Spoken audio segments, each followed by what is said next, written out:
that happen in the grand finals. It is not easy, ladies and gentlemen.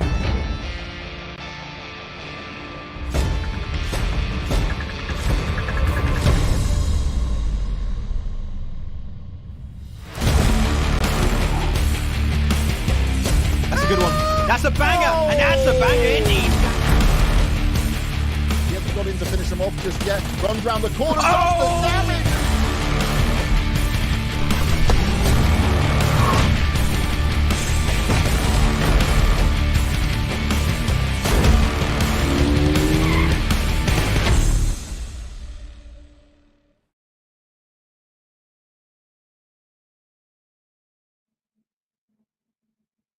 Hello and welcome back to the PUBG Mobile Pro League. Wait, I'm a little bit too far away. There we go.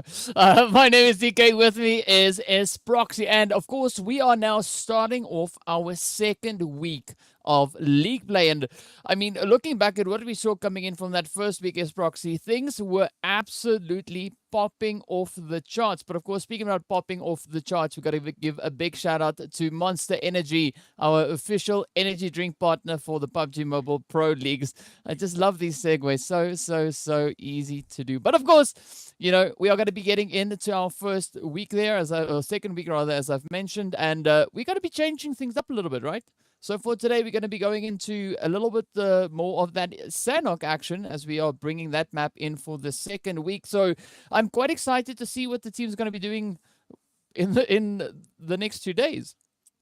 Absolutely. So, I mean, some of the teams really were thriving on those Miramar games. I mean, we saw, you know, the likes of Group C with G3 Temper. We saw the likes of Cryptics with Group A coming through. They were having a good time. You know, they were really enjoying Miramar. But now we're jumping back onto Sanhok, which some of the other teams, especially over the Super Weekend, which was technically the first time we saw Sanhok coming through, that's really where they were shining. So it's going to be interesting to see how those eliminations are going to be, you know, spread out and how the rest of those games are going to be going, because close quarter combats, DK. Close quarter combats. Yeah, gotta love it. Got to love it. And of course, you know, with the usual over on towards league play, we are going to be only having 4 of our 5 groups participating on the match at a time. So as we can see, of course, Group A is going to be sitting out the next one, then Group B, Group C, Group D, and then finally the players coming in there from Group E. So a lot of pressure is going to be on these teams as they move into the second week, because this is going to be their second opportunity to get back onto that super weekend. But there's 4 teams that I'm going to be watching particularly coming in through this week. But before we get into that, let's quickly hop over into that mat, just to remind everyone watching at home what we are going to be going through. So, of course, for league play, we've got the 20 teams, 5 groups of those. Only 4 groups, as I've mentioned, are going to be participating per match. We'll have 5 matches in total, each of them playing 4. And then, of course, it is happening over 2 days. So it is going to be today as well as then tomorrow, after which we make our way over on towards the super weekend. And then eventually, yeah, we get up into the finals. But of course, as we know, super weekends are quite important for these teams, especially if they're looking to make it up in towards the finals, because the points that they are able to acquire in the super weekend, those are the points that determine who will be making it through into that final. So absolutely a position that you want to get into.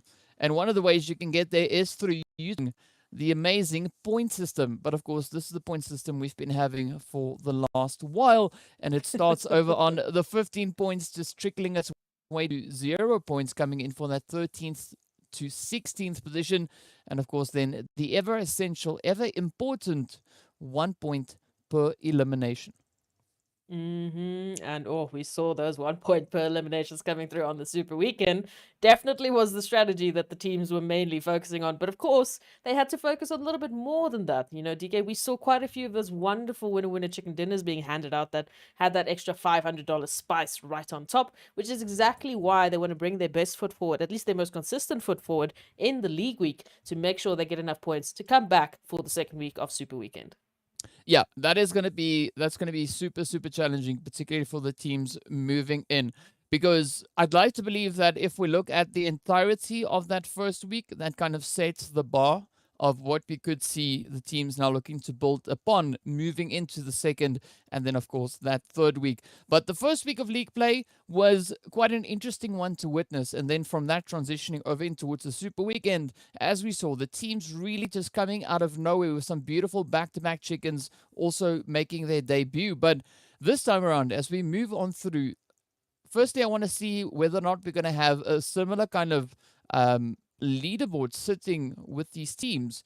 But especially, I'm going to be waiting for the players there from Intruder Africa, Virtual Gaming, SWAT 69, as well as Mad Knight to step it up this time around, because they now have to get into Super Weekend, right? They have no other choice. That, of course, is if they are aiming to make it all the way through in towards those finals. Ideally, I'd like to believe that that is their goal, but I can't speak for them. We can just hope and trust that that is, what the kind of approach is coming into this league play. But, the teams are going to have to step it up. I mean, we saw the players there from Cryptics finishing on 171 points in that first week. Nearly 70 points, 66 points, if you want to be exact, ahead of G3, was right behind them over in second place. And from what we saw in the Super Weekend, I mean, the teams were making it quite difficult for Cryptics to get another runaway performance like they had in that first week of league play.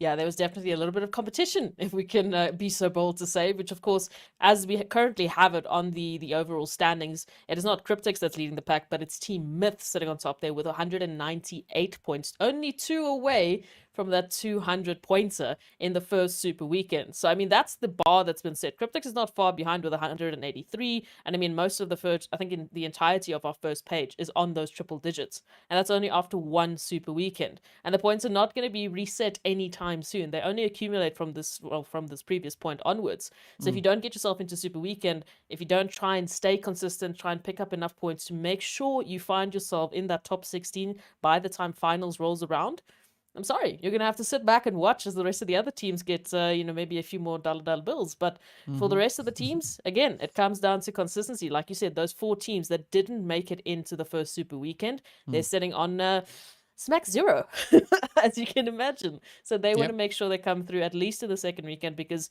if you delay that further and further and further, it's just more pressure that keeps adding on. Yeah, well, one good thing at least is coming into league play, the points have been reset to 0, so the teams have yet another opportunity to rake in those points. And this is where we get to see what the teams are going to be bringing on through. And I think after around about the first 3 games, maybe the first 4 or even all 5 of them, we'll be in a position where we'll have a much better idea of what we could be expecting to see coming in for the next day, as the teams could potentially be changing it up entirely, but that will also have to be determined, as the teams will have that opportunity to step up, show us exactly what kind of mentality they are coming into this week. And there's got to be quite a bit on the table, because I mean, as we know, it's only going to be those 16 slots. That's it, right? So it's going to be quite a bit of a fight to lock those slots in once again.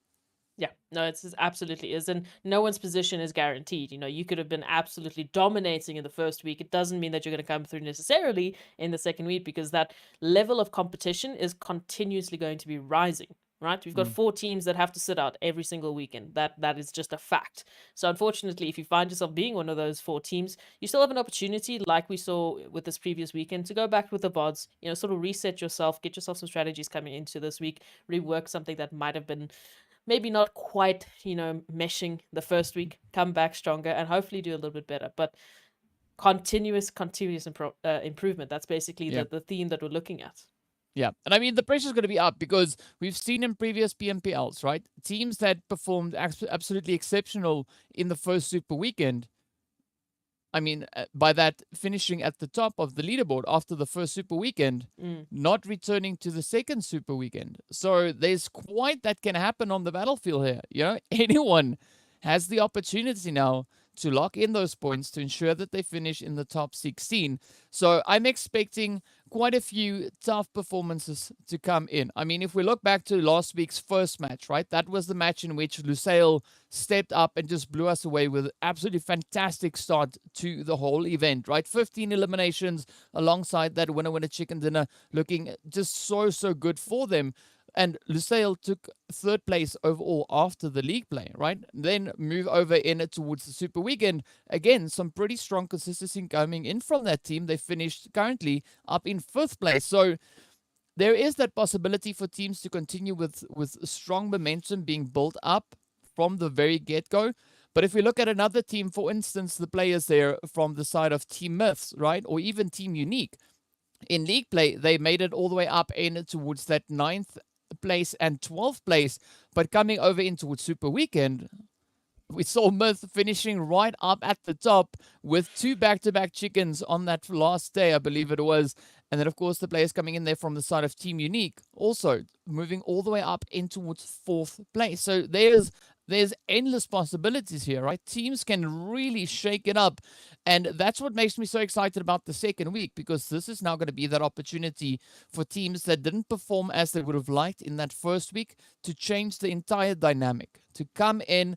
As we've said, they've had the opportunity to do the VOD reviews, to come up with a good strategy to try and counteract any of the opposing teams. So I want to see that played out now. I want to see the teams come into the battlefield and bring it. And especially now with this week being Sanhok heavy, this opens up a whole different can of worms. You can say that again. I mean, I think I'm also just so excited to see so much Sanhok really making a play, because we saw so many of the teams. I mean, on Super Weekend, let's take that as an example, because that was the first time we saw these teams actually playing on Sanhok, minus the 4 teams we weren't able to see, unfortunately. From the get-go, from the first Sanhok match, we already saw a more even distribution of eliminations, as one would expect with Sanhok, because your sizing, the space you have to work with is literally halved, maybe even more so if you take into consideration all the water that's thrown on Sanhok. So all of a sudden, there's so little space. Teams are so easily able to get involved with third parties, fourth parties, fifth parties. Hell, it's an absolute party, whichever way you look at it. And because of that, eliminations are stolen. There's a couple of teams that unfortunately think they're going to get a team wipe, and then all of a sudden someone else rolls up and takes their elimination points away from them. So we see that more distributed, sort of spread amongst eliminations. Not as top heavy necessarily in terms of that, but eliminations and points still come in. Heal strats. We saw some great heal strats there towards the end. But I think it's just an opportunity for teams to really come back into this one, sort of reset themselves. Maybe they didn't have the best performance in the first week. They can come back. I mean, perfect example of a team, Next Level. They were at the bottom of that overall standings there with Super Weekend all the way, and then one of their last games, win at Chicken Dinner, out of nowhere. We weren't expecting it, but they made it happen. We were waiting for it, and they made it happen literally in the last game of Super Weekend. So there's still an opportunity for teams to not only climb the rankings, but jump through them and find themselves a beautiful buffer. But that's going to keep happening all the way until the last possible game. Yeah. See, I expect this league play to unfold kind of in two different ways, right? The teams that are still to make their way into a Super Weekend, I'm definitely expecting them to really bring it during today and tomorrow. Yeah. But also the teams sitting at the lower end of the Super Weekend leaderboard currently, right, are going to be looking to come back in the next week and change that current point situation, right? So we could have several teams actually vying to try and make it through into that Super Weekend to bring a big change into their overall standings. But one of the teams that I'm quite excited to see actually what they're going to be bringing is going to be a team like Masters Esports, for instance, right? Because we know once those utilities are in the hand of Bamboo and Sin, it is so dangerous, right? There's some really unpredictable plays that could come from that. But I'm also quite curious to see what the players from Team Unique are going to be bringing in. I mean, they showed great potential in the first week of league play, even more so coming into the first Super Weekend. Yeah. So I want to see how these teams evolve and develop kind of the strategies they had used over in league play as well as the very first Super Weekend. I do too. I mean, Team Unique, also a prime example there. Towards the later days of Super Weekend, we really saw them taking a lot more proactive decisions, right? They were very proactive in engaging fights and starting engagements, not necessarily reacting to them, but making the plays to make sure that they start the engagement. Hopefully, only the ones that they win. That's the hope coming through. But also there's a few other teams that, take their time to sort of get that information, see who they're sort of playing against, and then execute that. Cryptics is one of the teams that also did that. They were very quiet for the first couple of games in league play, and then I think game 3, game 4, they started their engines and they just never stopped all the way till the end. But because of that, they had a very comfortable league play, whereas some of the other teams that were closer towards, that I'd say about that from 11 down, they were constantly switching it up. I mean, we had Zero Tolerance jumping all the way from 20th to 10th in one game. And as I said, that's going to keep happening until the last game, unless you find yourself some exponential points and you make sure that there's no jumps available for you. But that only really happens towards our top 8 almost. The rest of the teams, they still chop and change all the way till the last day. So that continuous pressure means that teams need to put their best foot forward, at least their most consistent foot forward, so that they can pick up points steadily and grow their margins so that, no other teams can catch them or potentially kick them out of Super Weekend. Yeah, it is going to be quite a bit of a challenge, but we also have to now quickly give another shout out going out to Oppo. So with upgrade performance and upgraded fun, celebrate your winning spirit with the brand new Oppo Reno 6 series, the designated smartphones for PUBG Mobile Esports, Middle East and Africa Esports rather in 2022. Now, as we're getting ready to move into the first match, right? All the speculation, that's kind of where we're going to leave it, because we cannot speculate anymore. We can say what we could potentially think might come through on this match, but I do think once the teams actually set foot on solid ground, ending that flight path, I think that is where we're going to be seeing everything come through. And of course, well, to start off the day, we have a rather comfortable flight path coming in as well. As we can see, Severny down below, so a very centered up north kind of start. And it is making its way all the way down towards that Sosnovka military island. There we go. Beautiful flight path coming in. So the team's off to a relatively comfortable start, at least with regards to the flight path. Now, we got to wait and see where everyone's going to be dropping, and of course then see what that first initial zone is going to be bringing along with it. Yeah, we had a little bit of a fight there for the West and East along the Super Weekend, especially towards the last couple of days. So it was a few fun times. We saw also quite a few southern zones, just teasing us with those bridges there, and we had a little bit of contention there, but not too much. But again, in the first league, we had quite a more calculated approach from these teams. They're still putting their feet to the water, sort of feeling out the competition, seeing what they can and cannot get away with. But league play, as we know, very different to, Super Weekend. The teams don't necessarily want to throw all of their cards out of their basket, but now some of those cards have been shown over the weekend with the Super Weekend VODs out for anyone and everyone to review, especially the teams, as you said, that was sitting over the weekend. They had ample opportunity to do a little bit of research, do a little bit of checking into their competition. And look at that zone, DK. Look at that zone. Ooh. But yeah, I want to build on what you were saying, right? It's because I see the first week of league play as kind of that litmus test. Right? Yeah. They're just trying to feel it out, see what's gonna come through and all that. Absolutely. And I mean, I'm not too bothered by potential strategies being exposed through the first Super Weekend, because now there's also been a day of rest, right? So for all we know, they are coming in with entirely different strategies onto the second week of league play. So we have to wait and see what exactly it is that the teams are going to be doing. But at least for the time being, all we can do is just speculate. But one thing that I am going to be speculating about is the players there from the Super Young Stars and the side there from Mad Knight finding themselves over in towards a little bit of that fairy peer action, but a good disengage rather coming in. But it does seem like the players there from Super Young Stars are deciding to go with a rather wide 2-2 split, with Chala now just rotating up closer towards the teammate there. The rest of the squad heading a little bit further down towards that more southern side over in Primorsk, where we know they like to loot up and get themselves ready and sorted in. But I'm expecting G3 not really to rotate much, because they are smack dab center zone. They know that position very, very well. And now it's going to come down to the rest of the teams as to what approach they're going to be looking to take coming into this very first match. Yeah, we still see some of the, the favorites, favorite drop sites that we saw over the Super Weekend. Of course, Team Unique finding themselves in Severny, and Cryptics and Lusail still joined by the hip there over towards Georgia Pools, South and North, respectively. But a couple of changes coming through. We still have got 1 million G3 Temper also, with their buddies. 1 million Esports there towards Farm and Milter, and Intruder actually finding themselves in the place of what we would have expected over the Super Weekend would be Masters, with next level towards that military island. So a couple of changes, a couple of things still staying the same, but relatively okay spread. Nothing too crazy. We did see that disengagement there from Super Young Stars, as we mentioned. It was looking a little hairy because they were also getting very, very close to SWAT 69, but they're fine. They're completely fine. They've disengaged and they're actually regrouping there over towards Promosk.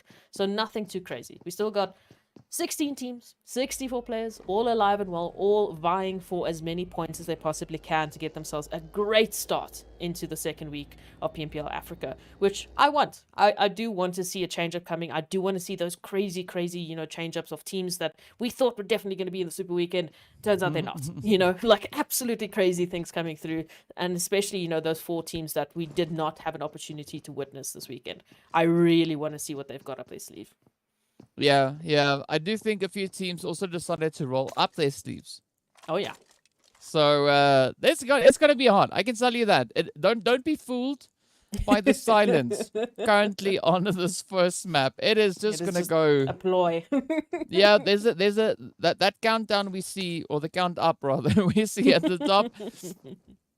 Don't be fooled by that. The teams are going to dial it in pretty soon. So for the first match, the players there from Masters Esports, Slime 4KT, Virtual Gaming, as well as the team YONKOUS are not here. So everyone else is here. So if you're looking for the names on screen, that's the reason you're not seeing them, because Group E is sitting out on this very first match. So this is where we look to see what these rotations now are going to be bringing in. I mean, Mad Knight coming in from Group A. We've got the players in the Group D being Intruder as well as SWAT 69. This is going to be their moment to shine, or their day to shine rather, to step up and remind the rest of the lobby why they are a team to move through into that first Super Weekend. So it's going to be exciting. Oh, absolutely. And I think what's also beautiful about this is, like, League Week, as we know, very different, because we also have a very different map selection. We have groups, coming in and out, as you just explained. Group E is not playing for this one, but they might be playing for the next one. So now all of a sudden, your competition is just slightly changing. Slightly, just shifting left and right, which makes also for a little bit of chaos in League Week, because it's not standard. You're not playing against the same 16 teams the entire weekend like a Super Weekend situation. So you can't, necessarily always adapt, because it might not be the same coming through into the next map. So a lot of questions that are unanswered, and that just provides a very interesting set of matches. So of course, first Erangel of the day. We do know if you do not have your Erangel up to scratch, you're going to have a tough time here, DK, trying to get points, because Erangel is the only constant, I would basically say, that we've seen so far. Yeah, I have to agree. I mean, the only constant there is what the map rotation is going to be. That's it. It's unpredictable with regards to flight path, unpredictable with regards to where the zone's going to go. All of that is entirely unpredictable. What is a little bit more predictable is that blue zone is closing in. That happens without fail. Come so. Whichever will or whatever may, that blue zone will find its way to close up and make it so challenging for these teams. And already we do see a lot of rotations heading in. Again, nothing too crazy just yet. Darkness, of course, now trying to defend the position up here in towards Malta, where they've moved into. But we know 1 million, this is where they drop. That is their spot. So they are going to try and off the players there from Darkness. And also we see the players from G3 moving right on towards that center bridge, that eastern bridge. And Intruder trying to find a way, trying to find a path to potentially get across, depending, of course, on what that zone is going to be doing. For the time being, at least, they're not really going to have to commit to pushing on towards the main island or staying on towards that southern island. They can wait it out for the time being. First, we have to wait to see where this next phase will be taking us. And the same, of course, here for the players from Darkness, right? A center position could be favorable, but it's not going to be essential. It's still early phases. You don't have to super commit to any of those locations just yet. Rather do what they're doing now. Rather go out, grab a few vehicles, look to see what's open, depending on where that zone could, of course, move up to next.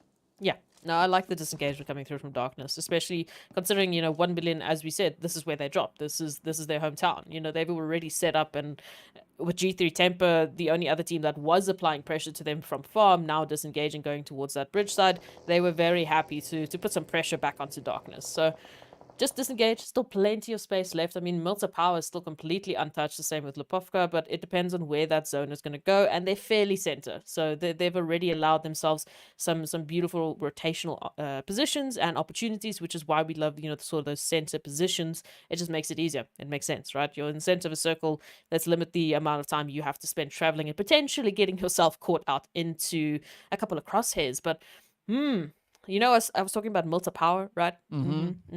Yeah. Can someone go take that now?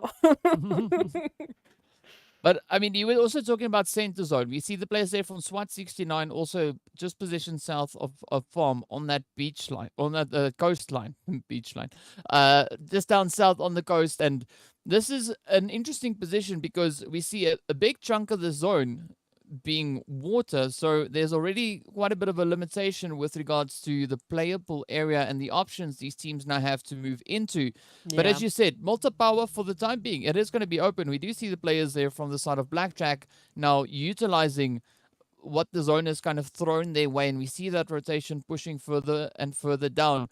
But up north, we've got the players there from Zero Tolerance now also starting to venture up in towards Mansion, which is, for the time being at least, going to be one of those contested positions with Unique right there alongside them. But G3 and Intruder are going to be holding the fort onto the bridge, with Next Level now slowly starting to encroach on this position.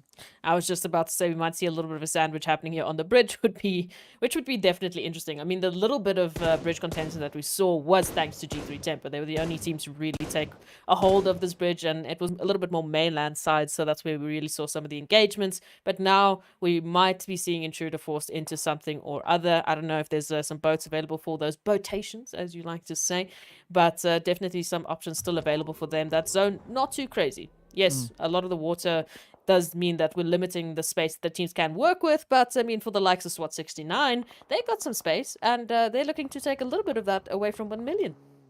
Yeah, I mean, you got to take what space you have available, and it does seem like the players here from 1 billion are trying to spread themselves out as much as they can, looking to just assert a little bit of dominance in a little bit, in a more wider spread region. But looking at the sheer number of teams that could potentially be moving into this position, I don't want to regroup. I just want to get a little bit more condensed, because numbers, please. if they come under fire, that's kind of it. You can write that player off right there. It's going to be very, very challenging to rush forward into an opposing team to try and pull that res off, where it is a little bit safer if the players are a little bit more condensed, like we can see the players there from 1 million now starting to do. We got Blacklast, we got Knight, and then of course we got Dexter also just setting up that front line with Eflex, making sure that that eastern end is at least covered for the time being.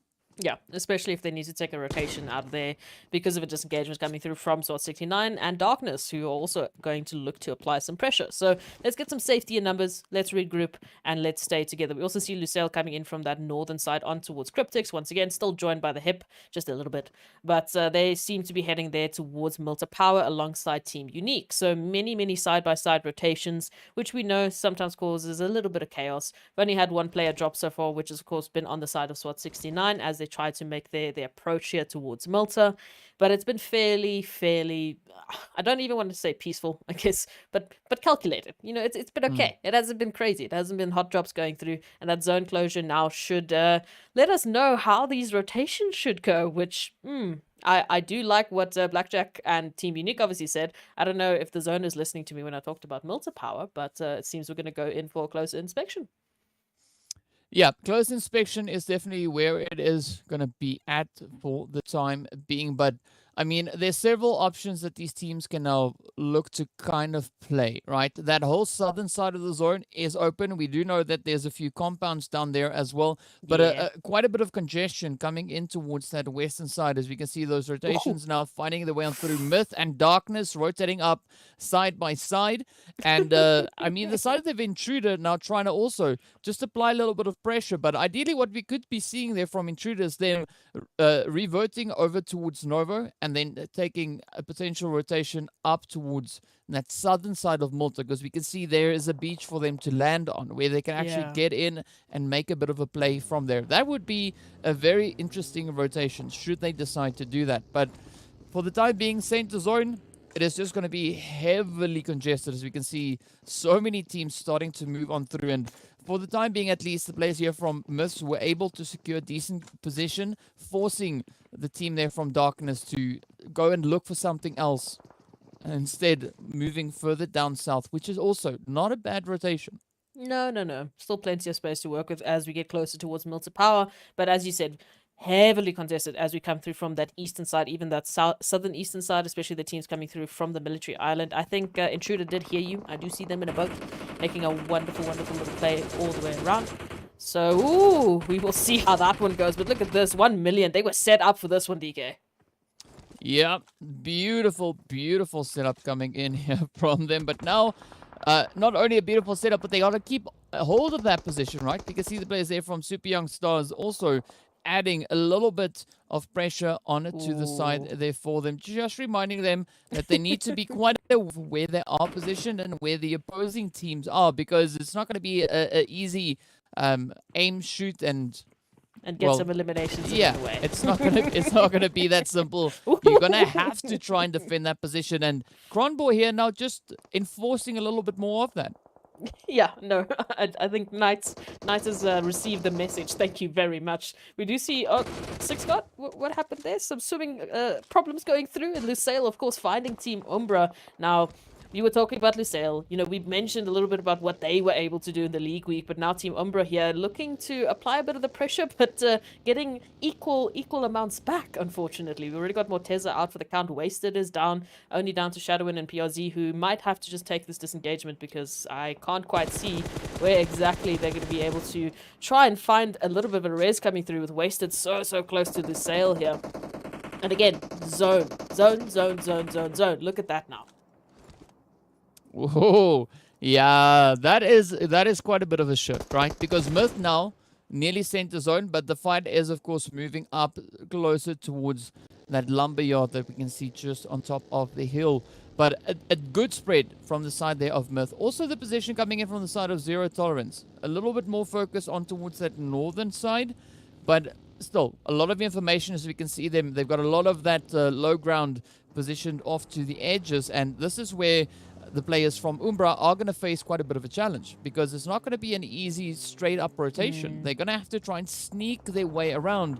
And looking at the positions that Triple Esports is in, as well as I've mentioned, Zero Tolerance, those angles are going to be quite challenging to get a successful sneak approach pulled off.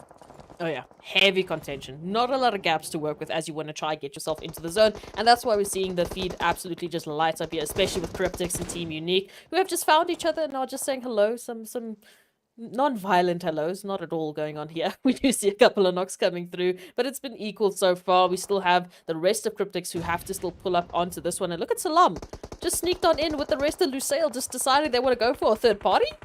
Yeah, that's the beauty of distractions. I mean, now Salam cooking up that nade, sending it right into the side here of Cryptics, looking to just blaze a bit of an opening onto Lazy Boy holding on to that compound. But Triple Esports now also just venturing down through the forest as we can see Maestro getting picked up. But this is the kind of performance we want to see. Unique stepping up, playing those angles, making sure that they utilize these ridge lines, and they are hoping to not expose themselves too much. Oh, I love it. It's a quad party going on here. It's triple Cryptics, Lusail, and Unique all up into this one. Lazy Boy now unfortunately finding themselves in a little bit of a sandwich here, who might just have to sit quiet for the time being and see where they can jump into the action here. But Triple Esports being able to recover here, and Lusail just desperately trying to get into the building that we just spoke of that is housing Lazy Boy right now, because they want to find themselves a little bit of space, a little bit of cover, and of course a little bit of that zone placement. And here it is, but nades are being cooked to perfection. Lazy Boy decided, you know what, I'm going to take at least one or two of you out for the count. I'm just at least going to apply some of that pressure. But Team Unique, just on the ridgeline. They've heard the action. They want to get involved as well. Everyone just hunkering up into this one singular building. Hello? Here we go. I mean, look at this. This is what is so beautiful to see. Unique coming in, already sitting on those 4 eliminations. Absolutely just stepping it up. The only other team sitting on 4 eliminations currently is going to be the side there of 1 Million Esports. And we see Lusail also sitting currently on 3 with the players there from G3 on 2. And then, of course, Myths with only 1. But Unique now looking to find that 5th one. They're not satisfied with only having 4 eliminations to the name. Triple Esports also now going to be trying to just steadily tap away from well within coverage, and that is so great to see. But look at the positions coming in from that southern side as well. Intruder trying to advance forward, 1 million to setting up that position ahead of them. But now as the zone's going to start shifting up, this Salam.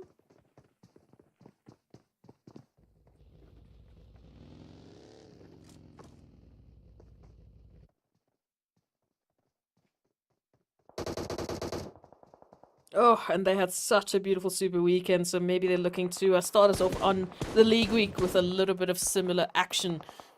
Who's going to be taking this one, DK? That is the question.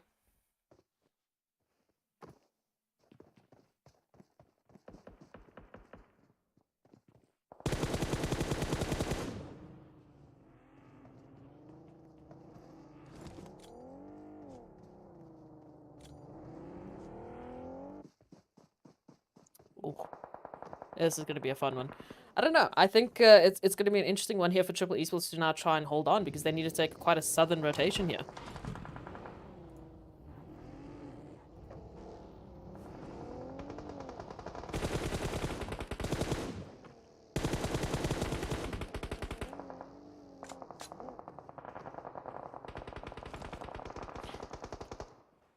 Alright. So, I mean, a little bit of technical difficulties as we've seen. Sorry for that one. But coming back into this one, Team Unique now. They have been applying some of the pressure. They've got a few members in the zone currently holding the line. Team Myth, as we've mentioned, had a beautiful opportunity in zone to hold the line as well. And they are busy applying a little bit of that pressure, as we can see. Triple Esports now still trying to find the last remaining members there of Unique as they try and make their rotations. But the nades, as we can see, just lighting up the feed. And Winky applying some of the pressure, but unfortunately getting a little bit too much to boot back. Cryptics, of course, being the ones to apply such damage, and they are very happy to take a few eliminations alongside next level being confirmed out of this one.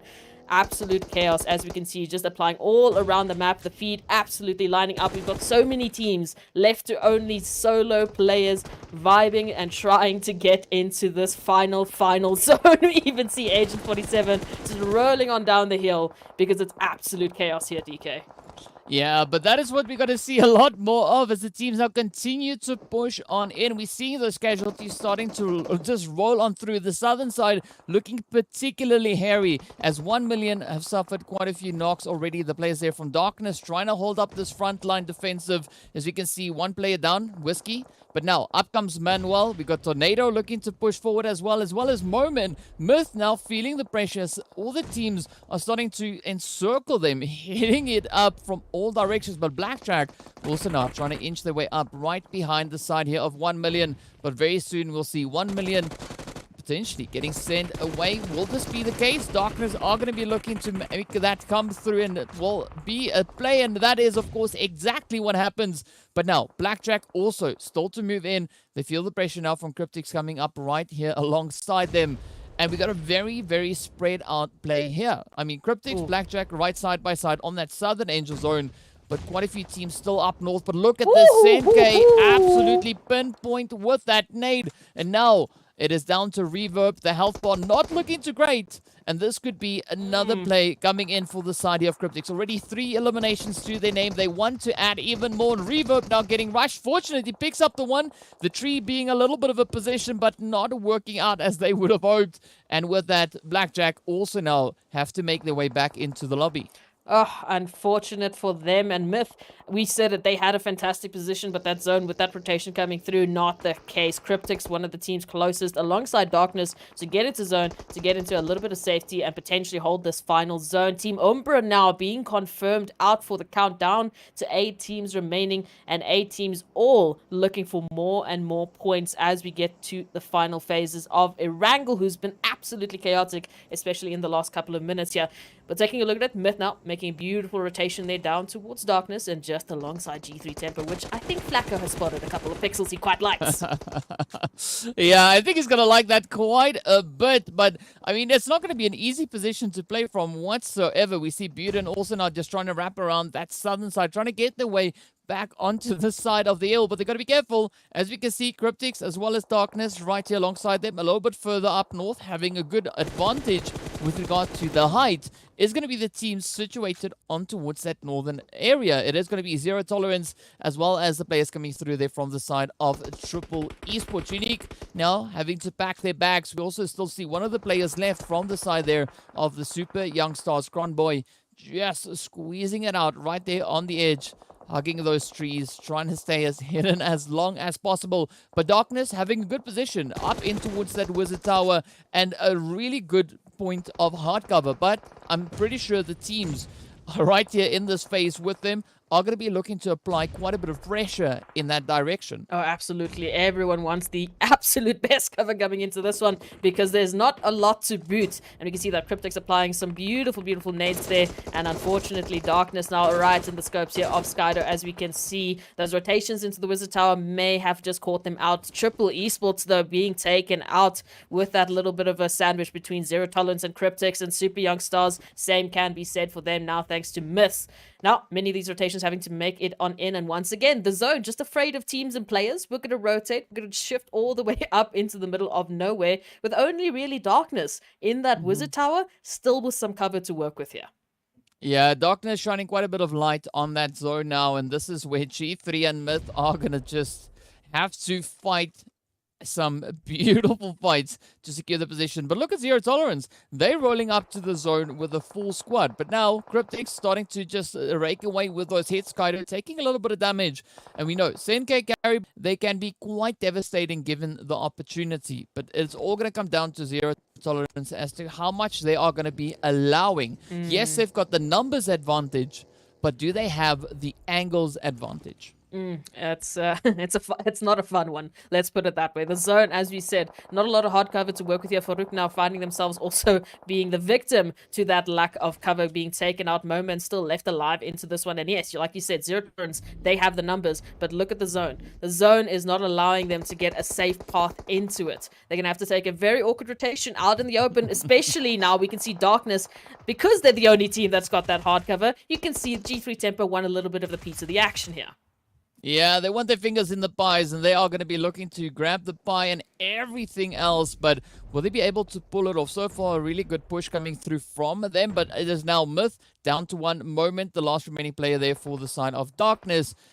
And G3 could maybe have this one in the back. But all they got to do is focus on prioritizing those positions, just looking to leverage it as good as they possibly can. But I'm a little bit scared to see what the players from Zero Tolerance are going to be doing, because they just slowly hanging around up towards the northern side. G3, of course, closing it out as they send away the last remaining player there for the side of Team Myth. And with that, we are down to our final 4 teams. But still, I'm waiting to see what Zero Tolerance is going to be doing, because now the strong position changed over to the hands of G3, with Moment also just up above them. And we are yet to see where this 8th phase will be moving into. I do not see an easy path for Zero Tolerance here to take. So not only G3 Temper and Darkness have a good line of sight onto them as soon as they stand up, as soon as they want to make a rotation, but of course Cryptics there towards that southern side has a beautiful angle on them as well, just towards the bottom of the hill. So here for Zero Tolerance, again, they've got numbers, but how are they going to utilize them is going to be the question. Maybe a little bit of a bait and switch to come through, but it's going to have to just really require absolute team coordination to try and get into this one. There's a couple of rocks, there's a couple of trees, but we know trees, they aren't the best cover to work with here, DK. Well, at least in PUBG, you can't shoot through them, so that does provide some additional cover. But of course, you're gonna have to watch those angles and preferably go for the thickest tree because, you know, those little twigs. We went the big one. The twigs they don't really do it. They might cover one limb or something, or maybe a part of a limb, but that is not going to be sufficient. Also, looking at where the zone is, the teams really don't have many options, right? They're gonna have to start converging forward. Skydo now getting picked up there by the blue zone, which is very, very odd. I'm very surprised that Zero Tolerance have not decided to push into zone and set up a little bit more of a controlling angle here. Yes, we do have G3 and Darkness currently in that Wizard Tower, but they also don't want to get spotted out there, as we can see Zero Tolerance now trying to come through with the heads. Unfortunately, they get traded off, and it now turns from a 4-player situation down to 1 in favor now, potentially even of the players here from Cryptics. Absolutely, they've just been just hiding there towards the southern side, and here's the push going to be coming through, and Zero Tolerance, it's down to a 1v1, DK. Oh, this is what we love to see. Hate at least managing to not get caught out by that blue zone. Looking to get the quick confirmation on towards Senke, and up comes those utilities. Ooh. Oh, beautiful, beautiful play coming through as we see Cryptics stepping up with the victory, stepping in for their first winner chicken dinner right here on our very first match of the second weekend. This is a really good start for them. Again, showing quite a bit of that aggression we saw coming through in the first week of league play. And now we're going to see the rest of the team step up to the challenge. Yeah, look, we saw what Cryptics could do in the first week, right?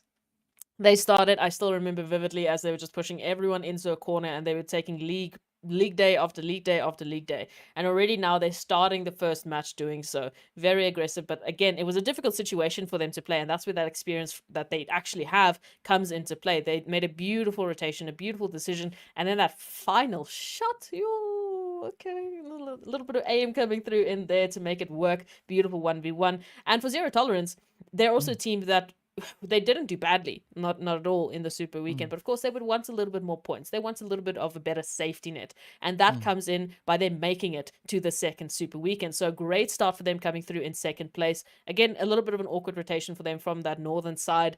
Very, very open, very, very exposed, but they made it work. Yeah, I don't know if I'm 100% comfortable with, 100% okay with what they did with that rotation. We would love to see improvement come on that play. So definitely, you know, bring it whenever you can. But yeah, we got to give credit where credit is due. It is still a second position coming in there for the side of Zero Tolerance. They could have gone a little bit stronger, but second is locked in. They've got those placement points, and that is, at the end of the day, what they're going to be needing. They're going to be needing those points to continuously come in. But now, again, the bar's been set on this first match. The teams now have to either meet that or try and surpass that. So it is going to be still a little bit of a challenge for the teams moving through into the later games. And also then moving into our next match, we're also going to be seeing the players from Group E now joining us on the battlefield, with the teams there from Group D sitting this first one out. But, you know, before we get to that, we first have to talk about what we just saw on the screen. And, I mean, definitely an interesting start here, right? The teams right out the gate, a little bit more proactive in comparison to what we saw on the first match of league play start, that first day. You can definitely see the teams looking a little bit more comfortable, but still there's a little bit of caution, right? Yeah, look, I don't blame them for the caution, let's be honest.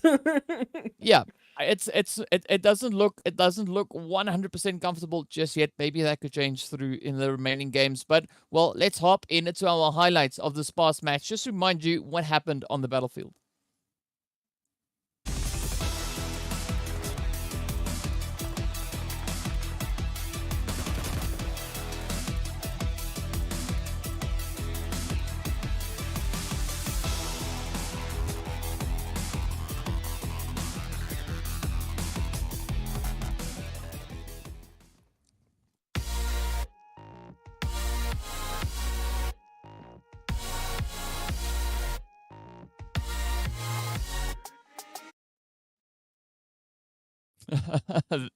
There we go. All right, so we saw a very, very entertaining start to the day. Again, it is only the first match of the day, so we understand everything. Again, the team's still trying to assess what to expect moving into the second week of league play, so we can't really fault much on that. But of course, we're going to be looking for an evolution to come through. Speaking about evolutions, we are going to have to, we are rather not going to have to, but we are going to be jumping over in towards our match rankings to see how many points the teams were able to bring in this last game. Yeah, and with the first match done and dusted, these are essentially our overall rankings as well. It's the only points we can really work with at the moment. So Cryptics now leading the pack, of course, with those 25 points. Zero Tolerance not far behind. Even though they had that awkward rotation coming through, they picked up those 9 eliminations. So 21 points for them. Great start alongside Cryptics. And Darkness, also, that rotation they made to that Wizard Tower really set them up because the zone just kept looking closer and closer and closer. Just that final zone that was a little bit unfortunate. But otherwise, I mean, a pretty healthy set of points that we're seeing here. Not too bad in terms of eliminations as well. Yeah, it is looking pretty good. I mean, we already see several improvements coming in if we look back to that first week. Zero Tolerance coming in with 9 points on the first game. It's leaps and bounds ahead of what we saw coming in that first week. But then we get onto the second page. Again, things that can still be worked on, but we definitely want to see a little bit more of a committed play, if we could say that, right? Coming through from the teams that need to try and make their way into the next Super Weekend. So Intruder, Mad Knight, SWAT 69, we got to see those pushes come through. We got to see them looking to apply a little bit of pressure on these teams and, just remind them that, they one of those, they are one of the teams that are still in contention, right? They're going to be making quite a bit of a push to ensure that they make it right up into that first initial Super Weekend. Yeah, no, look, I mean, even the teams that found themselves towards, I guess, the lower end of the Super Weekend rankings, even though they're still technically currently in top 16 because there's no other teams to compete with, they want to come back in the next Super Weekend, the weekend thereafter, and start consistently picking up points because that's what they need to do. They want to make sure that they have a healthy set of points, that they're definitely going to be finding themselves in those finals. Yeah, that would be the ideal, but, we'll have to wait and see how everything unfolds on the battlefield. And with that, of course, want to give a big shout out to Nomo TV, the PUBG Mobile 2022 official streaming platform partner. Now, first match done and dusted. We know next up we are heading straight into the jungle for some nice, hot, sweaty, and uncomfortable engagements to make its way onto the screen. Cannot wait to see what the teams are going to be bringing. But before we get into any of that, we are, of course, going to be hopping into a quick break. So be sure to stay tuned, and we'll see you right back on the other side.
Hi, Potato. Great to see you again. Please introduce yourself and your team.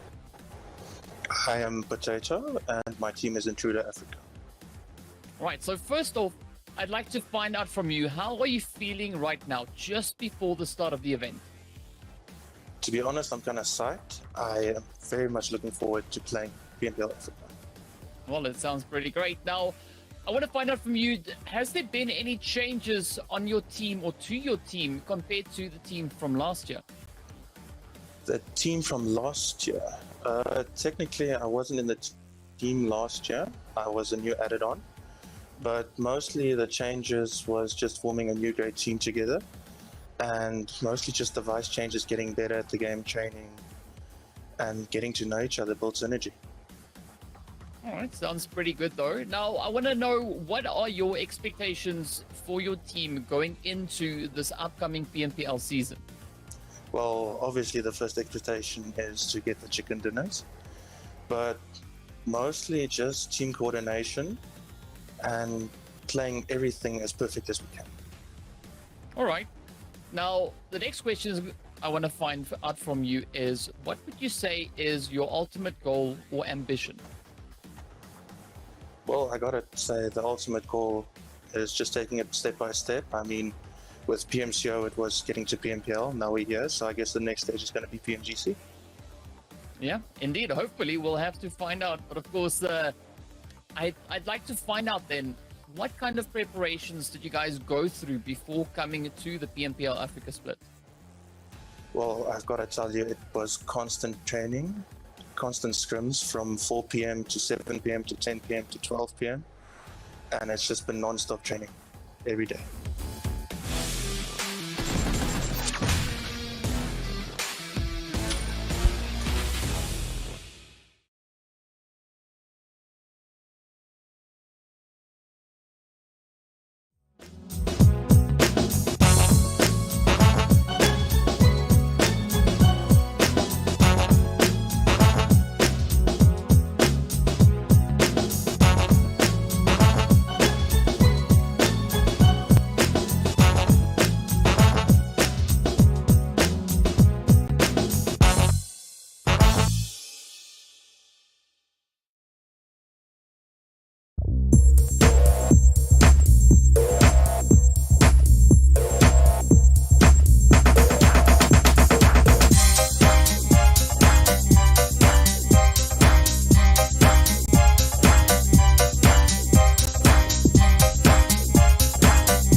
Hello and welcome back to the PUBG Mobile Pro League Africa Spring Split 2022. And of course, first match done and dusted right here on our second week of league play. And we did see the players there from Cryptics coming in with a very comfortable winner chicken dinner, but also a really strong effort being put in by Zero Tolerance, coming in with those 9 eliminations alongside the players from Darkness also coming in with their 9 eliminations. And of course, we are going to be making our way right over on it towards Sanhok, as we know. But before we go anywhere, we got to give a big shout out to Monster, our official Monster Energy, rather, our official energy drink partner. And I'm curious to find out from the viewers back home what you guys think. Who will be the team to pick up the first winner chicken dinner on Sanhok for this league play week? Let us know on social media. Head on over to Facebook and of course Instagram. Look up the PUBG Mobile Esports Africa pages and tell us what your thoughts are. Give us your predictions. Let's see how accurate you are in assessing what this match will bring. But of course, as we know, Group E joining us back on the battlefield. So we do see quite a few potential players now looking to step it up and, just show us what they've got.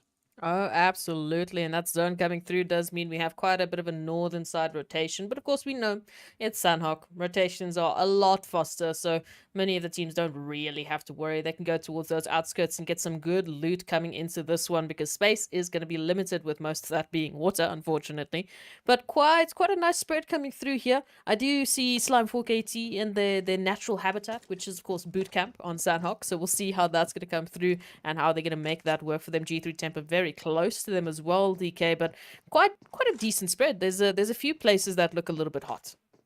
Yeah, hot and uncomfortable. Let's go with that, right? Because we know it's time for the jungle, and up in paradise, it could be anything but paradise. As we see the players here from Virtual Gaming now having to defend their position against the players coming in from the side of Super Young Stars. Well, it's not their position, but both teams decided to push into here, so they're going to be playing to see who will be the team still walking out here in one piece once everyone starts joining up. And we also have Alpha Luigi now starting to rotate up from that northern side, looking to strengthen their numbers up in towards Paradise for Virtual Gaming.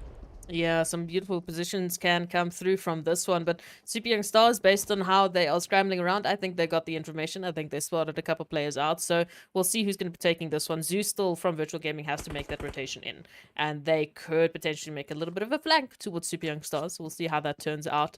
I mean, the same can be said for Slime 4KT there towards Bootcamp. G3 Temple was very close, but they, chose the disengagement rather, and Masters as well as YONKOUS very, very close there towards Camp Charlie, might be fighting each other. As I say that, I see that feed. Thank you, Sanhok. Thank you for just affirming what I'm saying. But some crazy action that can happen here with a couple of these hot drops coming through. Yeah, quite a bit of action can be about to make its way onto the battlefield, and a very cautious approach coming in here from the side of Virtual. You don't want to get caught out unnecessarily in a position like this, but I'm liking the approach coming in from the Super Young Stars. They're moving up as a unit, focusing their efforts collectively to try and close this up and gain a controlling position right here. But I mean, Petrox coming in with those utilities are going to make it quite challenging. Fortunately, the numbers, for the time being at least, working out in favor of the team here from Zero Tolerance. But look at this, Zeus just wrapping around, trying to play this little rock here, just using those angles to try and come in from, making it so challenging for the players from the Super Young Stars to get any of those confirmations in. And Joker now getting caught in a rather uncomfortable position. Fortunately, Charla is also there just to try and get the health bars for Cronboy and Darko right back up. But we also see One Shot. He's very separated from the rest of the team. Not quite sure whether or not we're going to see those raises come through, but it does seem like Joker is going to be trying to rush in and get that confirmation. Yeah, also adding a little bit of distraction now. Unfortunately, Virtual Gaming, they were nicely grouped up, but they have to reassess. But a beautiful hold here from Zeus does mean that the pressure is still on the side of Super Young Stars. They still have to find their way out of this situation. Convoy going down as well. Virtual Gaming just beautifully applying the pressure, and that's why we're going to see Super Young Stars being the first team to go out. Because again, Virtual Gaming, one of the teams that unfortunately we didn't see in Super Weekend. They've had the opportunity to do a little bit of VOD reviews. They've had the opportunity to do a little bit of practice. And I think we're seeing that actually come to fruition now. Yeah, that is what we want to see. We want to see them starting off this league week with some really strong momentum and coming in the early game, finding those first few eliminations, taking out the players here from Super Young Stars is an absolutely beautiful start for them. It will be good for the team morale as well. All they got to do is now just keep the focus and keep their heads in line with where they where they would like to go, or where they'd be wanting to go, because essentially I hope the goal here is for them to make it up into Super Weekend. Again, we say that's what we'd like to think, because we don't know. We are not them. We are not playing. I'm so happy we're not playing, because no, no one needs to see that, DK. Yeah, I'm a bot on a good day. You're a bot. If you are a bot, I don't know. I guess I'm a tree. There's nothing else I can do on the map. I'll hide behind you. That's fine. Use me as a shield. It's okay. Of course. Of course. No, look, yeah, we're not here. The professionals are here, which is why these teams are playing. Thankfully, we do not want to see that come to fruition. But many of the rotations coming through now. We were talking about Masters and YONKOUS having a little bit of a spat, and we can see YONKOUS, unfortunately, as a result, finding themselves as a duo. And Ban still very, very close to NNN7 with potentially nades. I'm just speculating here, but if I see the name Ban, I expect nades. That's, Ban, bang, it's so close, it has to happen. So many rotations still coming through. I don't know, it looks pretty healthy for me, DK. There's still quite a little bit of space open here. Yeah, I mean, ideally, we'd like to see the teams move into positions which they can actually leverage and use to their advantage. And this is a very exposed fight coming through now from the side between Darkness and the players here from Triple Esports. But fortunately, both teams not fully committing to this engagement. Both teams had a few, let's call them stragglers, just exploring the options in the vicinity. And fortunately for Masters, or rather for the players here from Triple Esports, we had Master and Framar moving up together, so they were able to swiftly deal with that isolated play coming in from the side there of Darkness. But now Momin, as we can see, also still very isolated. We do have Tornado and Manuel not too far away, but they're not close enough to provide any immediate assistance. Yeah, the crossfires that can come through from Darkness are a little bit awkward here.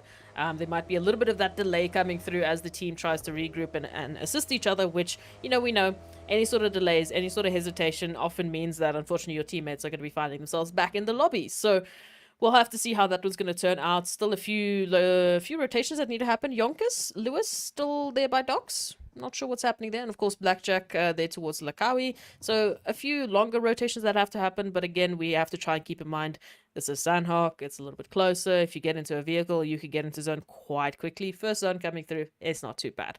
It looks a bit weird on the minimap, but I think especially if you're just used to Erangel and Miramar from last week, I understand why you'd be confused.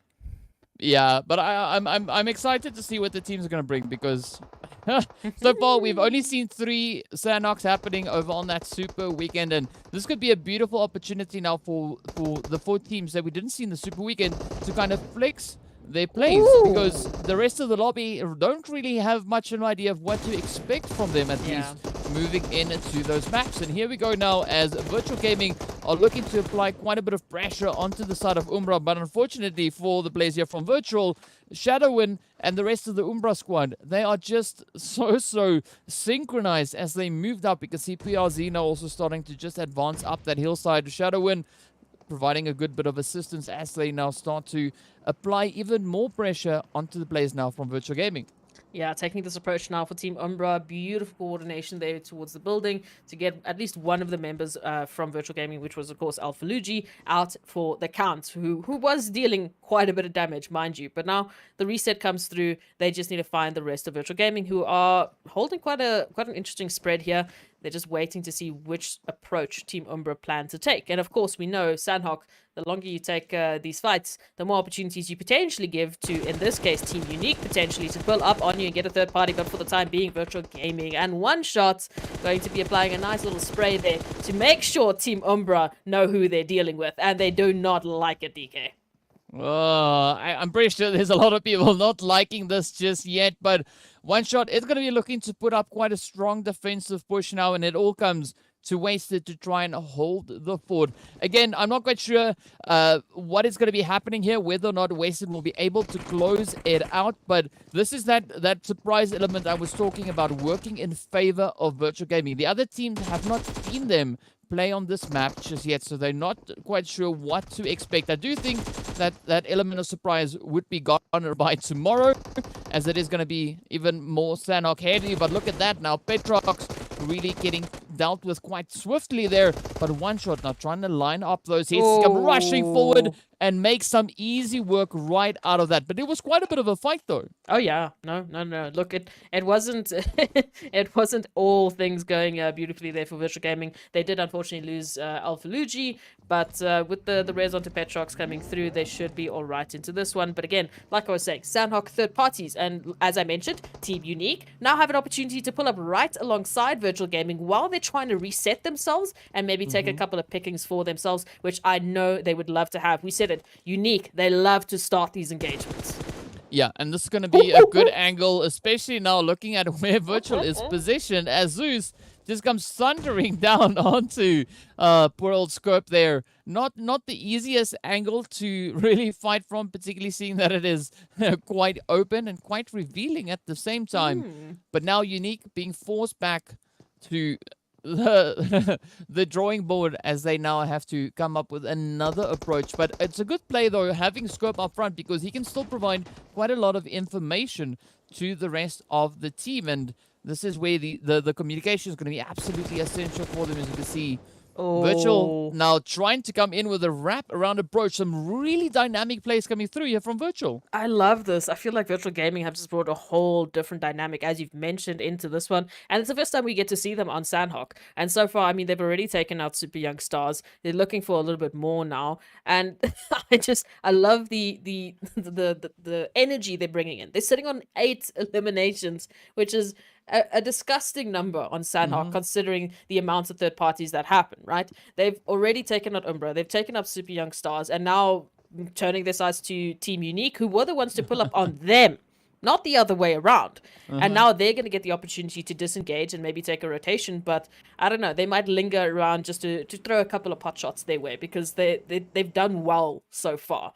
Not at the very least to take some eliminations, but definitely to apply pressure back. Yeah, I mean, Virtual Gaming, this is what we love to see. But now they got to focus on not only bringing in those eliminations, but they got to push through to that late phase, right? Already one player getting lost, but that was after fighting with 2 teams, not 1, 2 teams. Yeah. So a really strong effort being put forth here from the players of Virtual. But now those rotations are going to have to come through, and it now moves up, at least zone-wise, in favor there of the players coming in from Mad Knight, as well as Lusail. We've got Cryptics, we've got G3, we've got the players there from Slime 4KT. But let's see what they're going to be bringing through, because we're also still waiting to see what Slime 4KT is going to be bringing into this week. This is their first match of the day, and, you know, I'm open to be surprised. Oh, yeah. Especially with having them start on bootcamp, which we've seen Slime 4KT with bootcamp before. You know, they've had some very dominating performances before. They've dealt with hot drops on that before. But now, how are they going to deal with all the other teams? You can see rotations coming through, Zero Tolerance just riding on by, trying to get into the zone in a little bit more of a better position. Many of the other teams also still finishing up their rotations. YONKOUS, as we said, you know, also one of the teams that had to make a long rotation alongside Myth, who we can see have found darkness and they're not quite happy about it. But they're applying some of that pressure back, and so this is what we're going to be seeing with many of the teams now. It's those shoulder-to-shoulder rotations on Sanhok. As we know, with 14 teams and so little space, it gets crazy. Yeah, and it's Sanhok. There's not a lot of space. There's not a lot of space from the get-go, so the team's just constantly having that pressure come through, and Vortex now trying to apply a little bit of that pressure on to the side here of Storm. But let's see, will Slime 4KT be able to find a few of those eliminations? Well, if Storm has anything to do with that, could be a potential yes, as that was an absolutely beautiful nade. And again, look at this now, Slime 4KT being hella proactive. They already starting to get that rush and push play coming through, get the first knock, and up they come, re-knocking once again, gets the confirmation. Hate's also not getting traded off. With that, we also see another knock just on the opposite end there, and from a whole squad, they've been able to just kind of cut them down all the way to where it is only Skydo who is now left for the side of Zero Tolerance. Oh, Zero Tolerance after the fantastic start that they had on Erangel. It's definitely not what they would have wanted. But as you said, everyone is looking for the opportunities. Slime4KT definitely one of the teams to do so. All of them just trying to find an angle into this first Sanhok of the league week, because a great start to the league week would mean a little bit of an opportunity to get back into Super Weekend. But that's still quite a ways away. Now, Masters pulling up here towards, of course, Slime4KT, Zero Tolerance, who have not yet finished their little spat, right? There's no confirmation just yet, but they're going to be pulling up for this third party. Slime4KT, relatively, they've got the information. They saw that rotation come in, so they should be ready for it. It's just going to be about how to manage those angles. Yeah, and there's a lot of the managing that we're going to have to see now come through, because we have also the waterway, that river cutting straight through center map. So the team's currently being quite divided, with aside from the players there from Cryptics, who also are holding a bit of a position over on towards that bridge. But now the next phase is going to get ready to pop, and this is where it moves right up towards G3. So the congestion we have up towards that northern bridge, that is going to be quite a point of contention now. Several teams are going to try and securely rotate on towards that northwestern side. But Myth, they've got it relatively comfortable. They can now move in, get themselves set up in anticipation of the rest of the team still having to rotate in.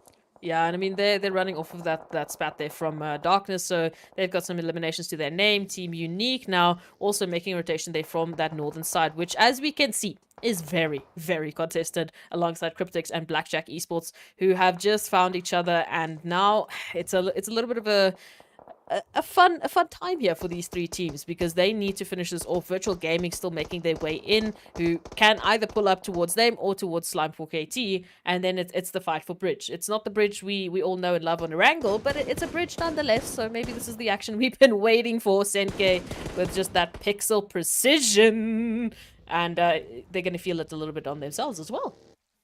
Yeah, they're going to feel it definitely quite a bit, but now those rotations, they don't have a lot of time left. The blue zone is starting to make its way on in, and I'm expecting this fight to kind of start popping off, because you can see Blackjack still there, Unique still there, not really moving up just yet, but I can understand why, because it's going to be such a difficult call to make. As we can see, Cryptics, they are lying in wait up on the hill, just beautiful line of sight, as we can see those shots now finding their way straight on towards Chills, and of course Scope.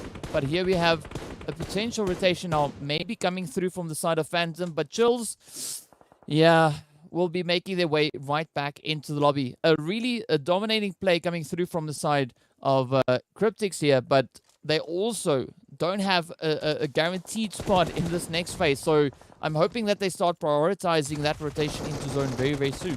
Absolutely, they have to deal with Blackjack Esports first, but Zane taking quite a bit of damage now thanks to Lazy Boy, so that might be the confirmation coming through. Just where are the rest of the players? And Cryptics, as you said, dominating performance coming through them. This is what I mean by managing angles. They're managing two teams right now, and as they make that rotation in with the zone on their heels, this is going to be where the fun starts. Petrox, unfortunately, drowning there with that little bit of a rotation, as Virtual Gaming is making their rotation right alongside Slime4KT and just the remainder there of Zero Tolerance. So, this is the fun bit. You said it about the river and all the teams making their rotations just in the water. Just an opportunity to get shot at.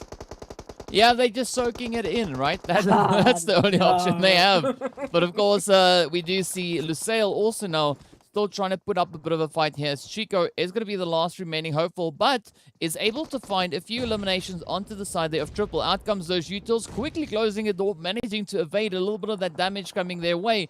But the zone also now shifting up quite favorably for them. Oh, look at this. Chico now in the hot seat as Maestro comes rushing forward. The entire squad now, or rather what's left from Triple, comes in, and with that, it is going to be the end of the road for Lusail.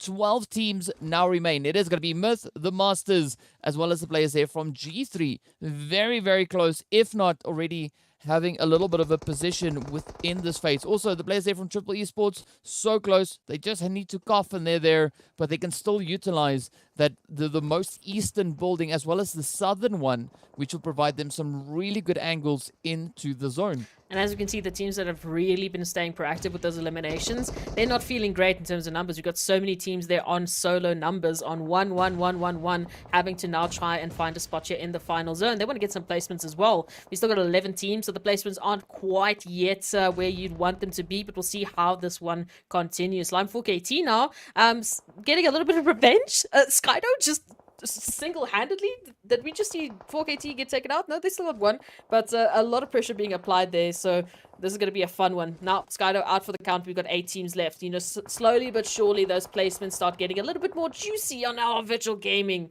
So many teams now dropping like flies, even though they picked up great elimination points. Yeah, but look at that zone shift. Oh, it is so great for the side there of Triple Esports. All they got to do now is just hold on and try and ride out the storm, as the rest of the lobby is, of course, fighting it out over on towards the eastern side. G3 also doing their job there to try and clear it out. You can see several hits coming through. Myth, of course, getting taken away in YONKOUS. And the Masters now fighting for a potential play up into this next phase. Bamboo, super low on health, but YONKOUS, they are going to be trying to close this one out, and they successfully do exactly that. With that, of course, now only 3 teams remain.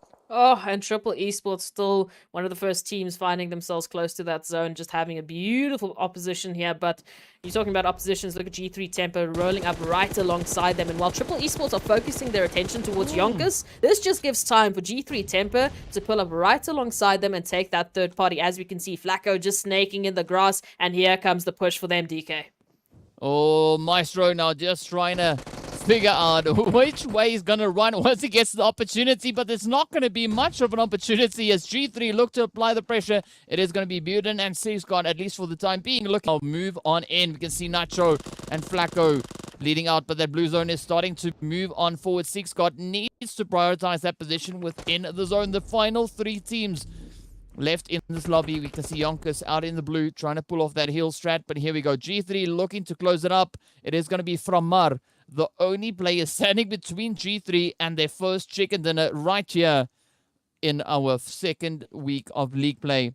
But of course, G3 now being presented with a little bit of spare time. They are going to be now just trying to res up their teammates. As we do, Sixguard not really making it up, but it is going to be Flacco and Buden now pushing through, with Lewis still riding the Blue Storm. Oh no, what is happening here? I think Lewis will just have to rely on that heal strat there. It's not an opportunity really for them to try and get involved. We'll see how long they manage to last.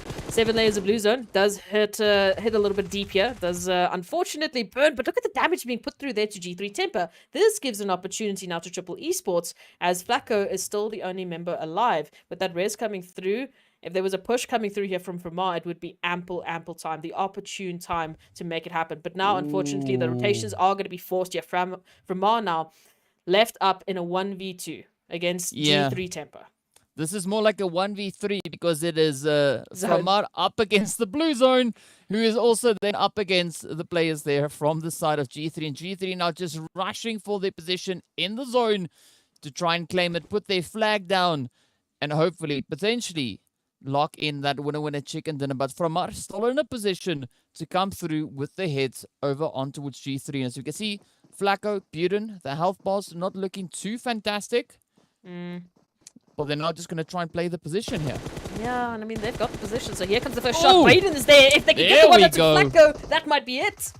Wow, Flacco almost jumping straight in front of the barrel there. But fortunately, the blue zone coming in with a beautiful assist. And with that, G3 lock in their first winner chicken dinner. And that is the way we like to see it. We don't know whether or not that is kind of the expectation being created right here. But absolutely phenomenal performances coming through across the board. And I mean, this was such a beautiful one that we saw just now on Sanhok. And I'm quite hopeful to see what the remaining Sanhoks are going to be bringing on through. But you got to give credit where credit is due. G3 picking up a beautiful winner chicken dinner. Yeah, no, it's a fantastic start for them on Sanhok. And of course, you know, we normally do see G3 Temper really finding success on Miramar. You know, they're one of the teams that I think about with regards to Miramar. I don't know if they're going to be the teams that I think about with regards to Sanhok, because I think virtual gaming at the moment is still filling my head with that performance that they brought through, picking up those 8 eliminations, those 2 team wipes you know, just casually on the first game we saw of Sanhok this week, but definitely a fantastic performance all the way around. You can see, you know, the elimination spread that was coming through was a lot more even, and this is what we were talking about. It's an opportunity for teams to just start, you know, climbing the leaderboard and get a couple eliminations, get a couple of points here and there, and we'll see. Maybe those going to be that's going to successfully be the reason that they find themselves in Super Weekend. Yeah, but we got to say we love to see a more balanced approach coming through, teams really stepping up to the challenge. But I got to give it a shout out to the players there from Virtual Gaming as well. I mean, they were just absolutely popping off in the early stages of that game, finding those two squads that they wiped right off the side of the map. I mean, that is a beautiful start for them. So regardless of where the placement points came in, they've already had 8 points locked into their name. So a minimum of 8 points to finish off this match, that's where you want to be. And, you know, then regardless of what placement points get added onto that, it is still looking really, really good for them. But as we know, the second match is now completely done and dusted. And we also have a few highlights starting to make their way a little bit closer to us as well. So just to get a few of those reminders of the action we saw unfolding on the beautiful map of Sanhok. But of course, before we get into that, was there any standout performances for you in this last Sanhok match? I mean, other than Virtual Gaming, like we were just talking about, yeah, look, there were a few opportunities for G3 Tempo as well, I would say, with regards to the rotations that they had to make. Very awkward rotation, but they made it work. You know, they found their way through the teams and they found that chicken dinner. So I'm going to leave it with them for now. Well, there we have it. Let's hop into those highlights to see a few reminders of this past match.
I gotta say, right, I know we gotta keep, I know we're keeping quiet during the highlights, but it is so difficult. There were some beautiful plays being brought in right there, and every time I just want to go like, oh, that was so amazing to see. But, you know, you gotta give it to these teams. They really bring it all the way through. And I mean, that final play coming through from Mar.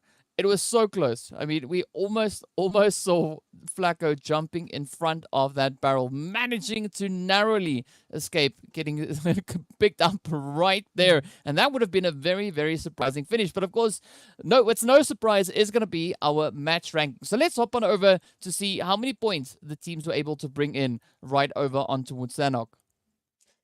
Look, I think I already know who I'm going to be looking at in terms of the elimination leaders. Of course, that's going to be Virtual Gaming there with those 8 elimination points, 1 placement. So not great, but again, an awkward rotation that they had to make. So G3 Temper actually being the second team there with 6 eliminations, and Team Myth with 5 means those are the teams that were really capitalizing there on towards Sanhok. But Triple Esports and YONKOUS making it up into those top 3, 15 and 13 points respectively, really making a good start for themselves as well. And Mad Knight and Cryptics there. Mad Knight, one of the teams we know that we are waiting for. Virtual Gaming, one of the teams we know we are waiting for, because they are really fighting tooth and nail to get back into the Super Weekend and get the opportunity to pick up points. So overall, not a bad start. Yeah, really not a bad start. And now as we head on over to that second page, it's looking a little bit more scarce with points on this side, but Slime 4KT still coming in, picking up those 4 eliminations. Blackjack also there, picking up that one alongside their placement points of 2, sitting them a grand total of 3. So yeah, it's a little bit tough on this side of the page, but it is a very similar play coming through from the side there. Of course, we can see Blackjack, Team Unique, and Zero Tolerance Skill. Umbra, Lusail, Darkness, Super Young Stars. It was a little bit of a tough run, but of course, we know what happened to Darkness and Super Young Stars all the way over in towards that early stage of the game. Absolutely. And look, some of the teams, they didn't really find success because they find some other teams. Virtual Gaming, cough. But again, it's a good start, I think, overall. And speaking about overall, nice little segue there. Thank you. G3 Temper currently finding themselves there on that number 1 spot alongside Cryptics, 5-point difference there. But again, this is where we start to see just a little bit of that shift, or at least that focus shift for some of these teams. Second game in. How's the eliminations to the points, placement points looking? It's starting to get a little bit more clearer in terms of the image that they're going to be taking a look at for League Week. But still, very good start. I love that I'm seeing some other names on this page compared to what we saw in the first week. Yeah, and now all they got to do is keep the pressure up, keep the momentum up, and just continue to push it as far as they can. And that second page is going to be a little bit of a surprise. Ta-da! Here we go. Here we have it. The players there from Mad Knight currently sitting up in towards that 9th place with Team Unique, hard on their heels. Of course, sharing the same amount of points as Virtual Gaming as well. So it's still very close, right? There's still a lot of moving room for these teams as we have several more games to go, a lot of points still to be brought in. And I'm curious to see how the teams are going to be looking to now really utilize what they can potentially gain on these games and then try and alter the overall leaderboard as much as they can. Of course, and that's what we want to see. And in terms of the last page, again, we're only 2 games in for the League Week, so it's not like it's impossible for the teams on this page, to not get points, etc, especially because the groups are still switching out. Every single night we've got at least one group that's going to sit out per match, so overall the teams are only playing 4 maps a night. We're not going to see that huge jump in points that we do see in the Super Weekend just yet, because it's still getting started. We still have 2 more maps, and we definitely saw last week on the second day, that's really when things were turned up, because that's when the teams had that information to work with and they really brought it in. So tomorrow, definitely going to be crazy. Today, we're still ramping it up. We're still getting started. Well, honestly, I'm expecting it to start relatively soon, right? Because the teams already have the information, right? So they've got the entirety of last week to look back on to kind of get an idea of what they could be expecting moving forward. And already we saw out of the gate the teams already changing things up, right? It's not the same approach that we saw coming into that first week. So things already looking quite different. So I'm excited to see what the teams are going to be bringing in the remainder of today's games. But of course, we also want to hear what your opinion is. Let us know on social media. Head on over towards the PUBG Mobile Esports Africa Facebook as well as Instagram pages. Hit us up. Let us know who do you think are going to be the teams to take all the winner chicken dinners here for today, as we saw the last one heading straight over towards the team there from G3, and before that it was over towards the team from Cryptics. So we still have 2 more Erangels to go, with a little bit of that Sanhok just positioned in between. So let us know what your thoughts are. But well, on that, we are also now going to be making our way to a quick break while we get ready to see what Erangel will have in store for these teams. So be sure to stay tuned, and we'll see you right back afterwards.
Hello and welcome back to the PUBG Mobile Pro League Africa Spring Split 22. This, of course, is our second week of league play.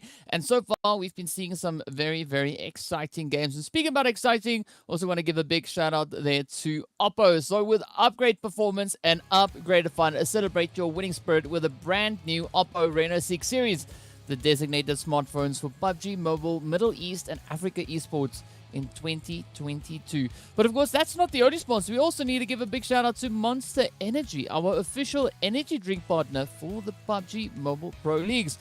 Now, looking at this first zone, this first flight path rather, back on towards Erangel here as proxy, it is, again, a very satisfying flight path, a very centered, coming from that northeastern side, heading straight down towards the southwestern edge. Again, the team's having quite a bit of access to all those locations they would like to move down in towards.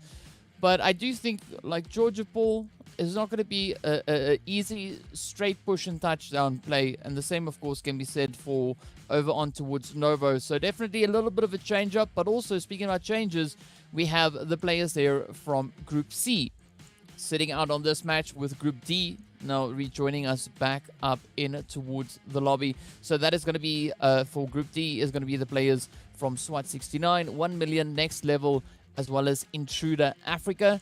And then the teams who are sitting out on this map currently is going to be Zero Tolerance, Team Myth, G3, as well as Blackjack Esports. So the rest of the lobby now have a great opportunity to move themselves down towards the southern side. Yeah, no, absolutely. They're going to have a wonderful rotation towards that military base, or maybe a little bit closer there towards Pachinki, Ferry Pier, Milta Power, even Farm. Quite a few, spots that we know are already quite favored by many of these teams. I mean, it's going to be a fun one. I do see Masters back with the Next Level actually there towards the military island, being joined by Intruders, so nothing necessarily new there. But, for some of the teams, there's a little bit of a longer rotation. We know that Team Unique, they absolutely love Severny, and they're still finding themselves there. And we've seen Cryptics oftentimes finding themselves towards Stolber. So a few changes coming up. Those alternative drop sites really making a showing here. And for many of the teams, it looks pretty all right. I mean, the spread is not too bad. I think that military island is a little contested. So we'll see what Masters and Next Level have to say about that. But for the time being, it's looking good. Yeah, it is definitely looking really, really good for the teams. And now we got to wait and see what that zone is going to be doing, well, at least once it moves into those later stages, because the teams having a decent spread. And aside from the congestion up in towards that Sosnovka military island, we do have a few other players getting ready to move through. But it does seem like we are going to be having a bit of a rehost on the lobby as well. So yeah, so making sure that I'm not quite sure what the issue was there, but it does seem like we are going to be having a quick bit of a rehost there just to make sure. Oh, I do believe it's one of the players that couldn't make it up into the lobby. So to make it fair for everybody, we are going to be having a bit of a rehost. But seeing the kind of flight path we had coming in there and those southern zones coming through once again, I mean, that is the second time that the southern zones come into play, and that is almost identical to what we had in the first week of league play. The teams continuing now to have and try and deal with that. And of course, as we then made up to that first super weekend, that's where the zone started moving elsewhere, right? So I'm hoping the teams are looking to get themselves set up for that eventuality, because again, not getting too accustomed to the southern zones. Yes, it is something we don't see all too often, but it is a little bit, call it a freak of nature this time around over in towards the league play weeks. Yeah, look, the changes that we're seeing with these Erangel zones, just those last-minute shifts, as we know Erangel to do, it quite loves to throw a wrench in the works. I think that's really been an interesting point of contention for many of the teams as they have to make those rotations through, and all of a sudden, the plan that they thought they had in their head gets thrown out the window, as we know so many oftentimes in any sort of battle royale, and especially in PUBG. So it's going to be interesting. I think many of the teams now, they might have spotted a few flight paths there. I was obviously going to change up going into the next map, the rehost, obviously, of Erangel. So I think it might be a little bit more interesting. I think Erangel has been pretty well behaved. It's been well behaved now for two maps in a row. So maybe that third map might be seeing a little bit of craziness. Yeah, but I mean, we could be expecting to see quite a few things. Already, we know if we look back to what we had last week in league play, this was the match in which the players there from Cryptics stepped up and came in with that winner chicken dinner. But of course, they had a little bit more of a quiet approach coming into the first two games. We saw the chicken come through on the third match as well as then on that fourth game. But already, looking at how the teams are kind of approaching the games here this week, just based on these first two games, I'm not quite sure whether or not that's going to be the same thing. We'll have to see once the team start making their way down on towards the battlefield once again. And as they get closer to those later phases, we'll have much more of an indication as to how it is going to be going. But definitely, this is that opportunity now for teams like YONKOUS, Mad Knight, Triple Esports, and of course Team Unique to improve on the performance that we saw coming through from them in their third match, or rather on match 3 last week on that first day. Yeah, look, there's plenty of opportunities here for many of the teams, and I think, you know, the rehost maybe just wakes them up a little bit, gets them ready and set for Erangel. Maybe a few conversations were had, who knows. Either way, they're going to come back into this one, and they're going to be ready and prepped for it. We've already seen many of the teams, as we said, employing new tactics, employing, you know, a different version of the team that we haven't seen up until this point, especially the 4 teams we didn't get to see over the weekend. So I'm very, very curious about Virtual Gaming. They started that Sanhok off with an absolute explosive performance, and I want to see if they can replicate that on Erangel, or if it's maybe specific to Sanhok. You know, maybe they really do shine in those close quarter combats. So Sanhok is just it's chef's kiss for them, and they want more Sanhok coming through into this week, which thankfully for them, they've been gifted. So we'll see how this Erangel is going to look. Maybe some of the other teams coming in. Triple Esports also has been doing pretty consistently, and they were the teams that. They were the team that actually was on 16th position last week. They just made it in to Super Weekend. So they have an opportunity here to also maybe get a bit of a better start coming in. Are there any other teams that you're maybe looking out for? I mean, obviously we've got the big heavy hitters, but maybe there's a few others that you like to focus on. Well, I'm looking back at what we had our first running over on towards Erangel, right? So it's going to be a little bit of a interesting one to see definitely what the teams are going to be looking to bring onto that. As you said already, the players there from the side of Virtual Gaming came in so aggressively in the start of Sanhok. So I'm not quite sure whether or not they're going to be coming in with a very similar approach moving up in towards Erangel. It's definitely a possibility. But at the end of the day, the teams will have to see what they're going to try and prioritize. Are they going to be looking to prioritize those positions in the early phase, or looking to bring in a little bit more of the aggression? But unfortunately, we're not going to be having to wait too long to find out exactly what strategies the teams are going to bring to the battlefield, as we see our way being made in from that multi-power direction just down below. And it is heading straight across in between shooting range and Saverni. So a little bit of a change on the flight path, but also hopefully with that now, we're going to have a bit of a change coming in with where that zone is going to be moving. I'd like to see it move away from the south and head back into any other direction. Anywhere else except for the south. Are you tired of the bridges here, DK? What were you saying? I thought we're waiting for the bridges. I thought we have a collective, opinion. We want to see some bridge fights, but it's okay. Yeah, it would be fun to see a little bit more of that northern play for me personally. Maybe even towards Kameshki, Stolber. Maybe a little bit of Zaki action. Maybe we can see Chopsticks, being in play. Maybe a fun little play there. There's a few options I think that the zone could really make this interesting for the teams. Now, with regards to how interesting that would be with this flight path, yeah, the zone could be cruel sometimes. It really could be, but still fairly alright. I do see next level this time just avoiding that military base and deciding they're going to go for a little bit of a Milter power job. So some changes already, which I like, and that zone already. I mean, it's a bit of a different change. It's a bit of a different position. It's not quite what you wanted. Well, I mean, it's not full on south, so it's not bad. It's more towards the western side, with still a little bit of the southern side being playable, which I'll take. I'm not going to complain about it. It's fine. It's great. It's fantastic. What's also quite interesting to see is the sheer congestion towards that farm region. I mean, look at that. We got the super young stars. We got Triple up in there. We've got the players from SWAT 69.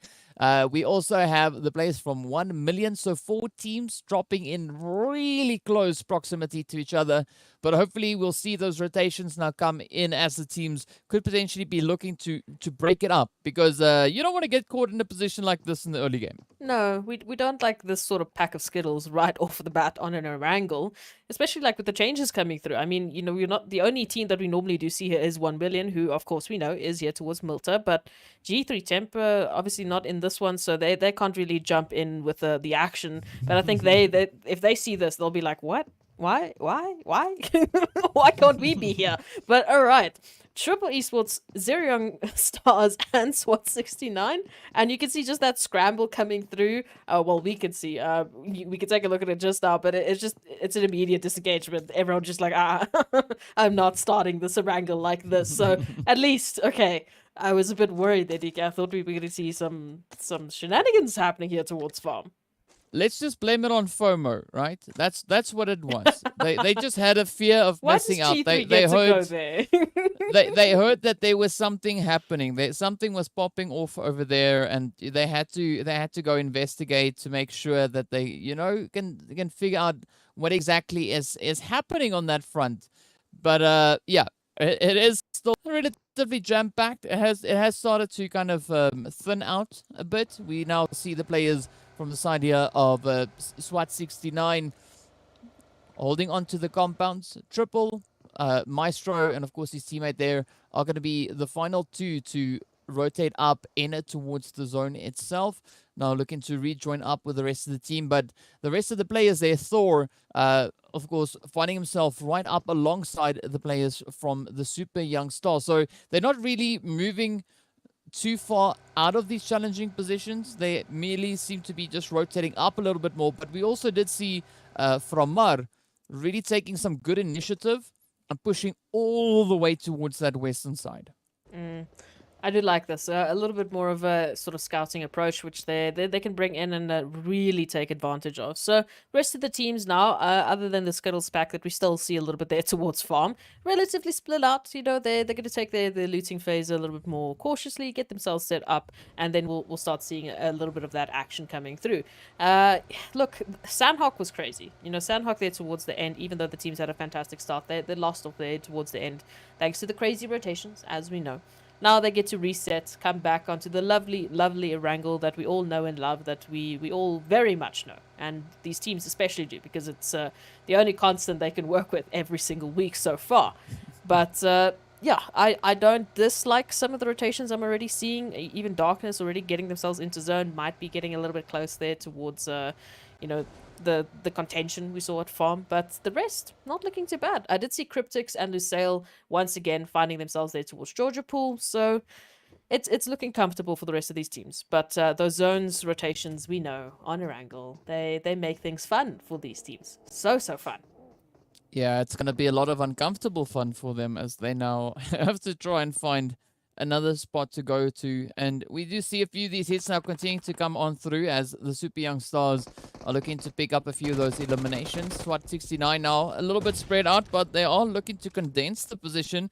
As you can see, the squad now just rushing on forward, but Sabir all the way on that far western side. So only 3 of the players currently for SWAT 69 positioned up alongside Joker here, but Joker being put in quite a challenging position, rather, as we can see the rest of his team also right here to support him, but they're not 100% moving up alongside him, instead trying to play a little bit more of an assistive role here, coming in with those ranged attacks instead of getting up close and personal. You can see Cronboy and Charla now just keeping Overwatch up on the hill, but this could be quite a turn now for the players here from SWAT 69. If they're able to get themselves worked through this play, you could definitely get a few of those much needed points being brought in as well.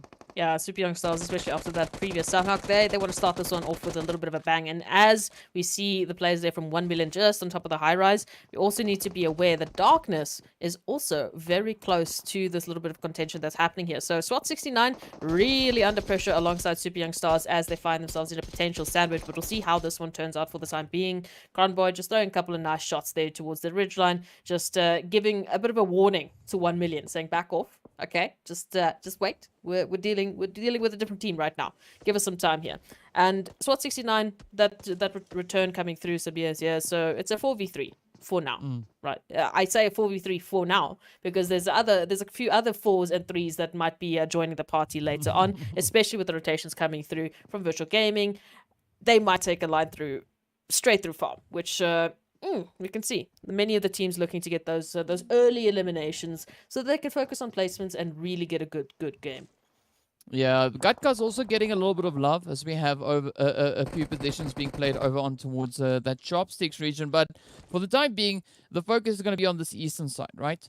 As the teams are still having to try and kind of deal with those rotations coming up in towards their direction. I mean, speaking about Gatka, speaking about Chopsticks, here we see the players now from YONKOUS as well as the players coming through from the side there of Umbra, moving in towards a more northern position here with a few of the players from Triple Esports just positioned further south of Yonkers. So quite a position to potentially try and leverage, thinking that it is center zone. But look at this Havlik now just getting hit there as Morteza sends a few through. And of course, up north is going to be Lusail and Cryptics now fighting it out up in towards South George.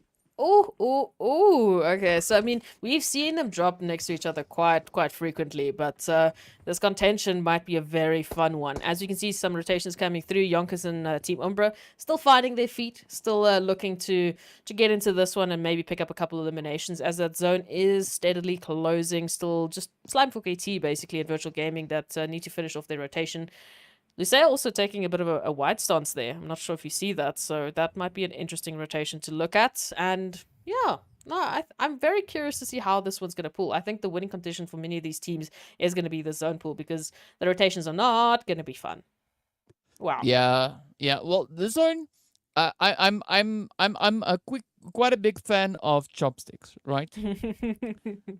I love me some of that Chopsticks action. And now looking at where the zone is, that could be a possibility, right? Oh, yeah. Again, not 100% locked in, but it could definitely be a big possibility to come on through. But what's also going to be a possibility now is for the players for Virtual Gaming to come rushing down the right on top of the squad here from SWAT 69. And look at these quick reactions coming through. One shot, just trying to clear out this building one floor at a time, one room at a time. As you can see, those utilities, those mollies getting sent through as well. And this is where the pressure is going to be on. All the players here from Virtual Gaming now potentially kick it off with yet another aggressive performance. Yeah, this is what I love to see. I wanted answers. I wanted to see if Virtual Gaming are always like this, you know, or if it was just that Sanhok that gave them a little bit of that different energy. But now, starting us off with that first elimination there, looking for the second. See Valucci coming in, finding one onto El Chapo, and now all of a sudden, it's down to one member, and that is just the cleanup coming through here. Beautiful start for Virtual Gaming, getting another team elimination. And again, the first team elimination, once again, back to back. So they're starting off Erangel with a beautiful couple of points. And again, it's just, I love the energy that they're bringing in. Like you said, all of a sudden, they're the ones to start the engagements and apparently the ones to finish them. Yeah, but this is what we like to see. We want teams step it up. Show that they are some strong contenders. And definitely Virtual Gaming doing exactly that, right? They're showing the lobby, like, listen, we are a force to be reckoned with. We're going to be coming in super aggro, you know. We're going to try and just bring in a little bit of dominance as well. But all they got to do now is work on not only securing those eliminations, but to secure those placement points. They need to rake up those placement points. And to pull that off, they're going to have to play the next few rotations absolutely beautiful. Of course, another team we'd like to see moving up in towards Super Weekend is going to be the team there from Mad Knight. So still quite a few opportunities that could be coming through on towards them. And look at that, Intruder also now starting to step it up as they start running over the competition, heading right over the players there from the Super Young Stars, just taking two of them right off of the board.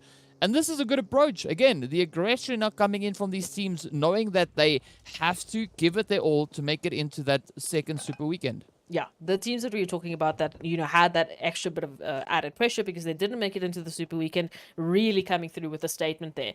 Also, one of the teams that had a bit of a tough time, I would say, was Next Level. As we said, you know, they they had some competition, put it that way. But they're already starting off this Erangel with 4 eliminations. They found themselves, that confirmation onto Darkness, taking out one of the teams that have, they were pretty consistent on Super Weekend. So that's some good opportunities for them. And speaking of opportunities, we were talking about Virtual Gaming starting some engagements. They might be starting a little bit of something here towards Intruders, who are finding themselves in zone. And the path they have to take is through the crossfires here of Virtual Gaming with another sneaky little team there that have fortunately might have to get involved with, depending on how these rotations go through. Yeah, and what I'm liking about the position we saw the players there from Virtual Gaming in just now is that regardless of which way Intruder decided to rotate, Virtual Gaming still had an angle on them. But now, a little bit of a saving grace coming through as the zone has now moved all the way up towards the north, and we see the players there from Virtual Gaming quickly disengaging from that position. But strangely enough, we don't see anyone really moving up on towards Everest. That could, of course, potentially be Cryptics now, as we can see them inching their way closer to that. But it is going to be heavily congested over on towards the foothills of Everest, as we've got that skill packs being opened once again. We've got Triple there. We've got Lusail in the mix. We've got Unique. We've got Cryptics. Everyone looking to get a piece of the pie here. Even the players there from Mad Knight also just positioned a little bit further down on towards that southern side. But I got to say, I'm loving this. I love Skittles. So please continue. Give us chaos on screen. Let's get a little bit more of that. That southern part of the zone absolutely contested. The northern side just untouched, absolutely for anyone's taking. And I want to see some of those rotations coming through. Definitely these teams want to find themselves some fantastic placement points, especially, the likes of Next Level, Virtual Gaming, who've already got those, base level points, which came through from those eliminations. They have an opportunity to really have a huge game, and you can see Virtual Gaming actually choosing to prioritize that northern side, taking rotation even through the zone to make it happen here. But Team Unique and YONKOUS, also a team that both teams, they've been doing well. They've been having some shining moments, but this will start with them finding each other. And Scrap just trying to find a little sneaky angle there, just right through the trees, and see if they can just start us off with something. But I like it. I think the teams are really getting proactive. They're really looking for those elimination points, which we know have been so huge in just boosting teams up those rankings.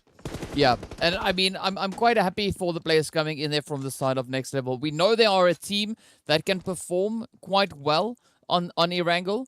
We saw that in our final match on the Super Weekend. So they're going to set the bar. They set the expectation. Now they're going to follow through on that. But of course, another team we see trying to keep up with the pressure here is going to be the side of 1 million, as we have Intruder now looking to intrude onto their position. But Intruder, they've got their backs to the zone. So that is actually quite a favorable spot for them. Now they can just leverage that position, focus their efforts down on towards the side there of 1 million, and potentially pick up a few more of those eliminations. E-Flex and Black Lost now trying to see if they can find a good approach. And, unfortunately, Hemo turning his back on the approaches coming through from the side of the players from 1 million. But the rest of the team are going to be looking to make their push now, looking to just set up a bit of a gatekeep. But the zone is going to pop up as well, moving right over towards Everest. So hopefully we'll see that rotation committing all the way through to the side of Everest. Yeah, Cryptics and Virtual Gaming actually on either side of Everest can make a fantastic position here, get themselves set up early. And we know if you get yourself set up early and that zone pulls towards Everest, it's literally just shooting down sight. You can watch all of the teams coming in and you have a fantastic opportunity to start picking up some serious elimination points, which we know Cryptics and Virtual Gaming have shown they can do. So this is going to be a very fun one for them. Virtual Gaming going to be the first team to make themselves a beautiful point of action there on Everest. The first team to get there. That is an important pointer to note, especially with Intruders pulling up right alongside them. So the first two teams have already claimed their spot. Now where are the rest of the teams going to be finding a way into the action? Because we know you do not want to be downside of a team like Virtual Gaming or Intruders or any team looking to take you out of the map. Yeah, it is going to be quite a challenging position, but what's so important about that Everest position is the aggression that accompanies holding on to that spot, right? Because if you're just going to let people rotate in, you might be losing that position faster than you've rotated up onto that hill itself.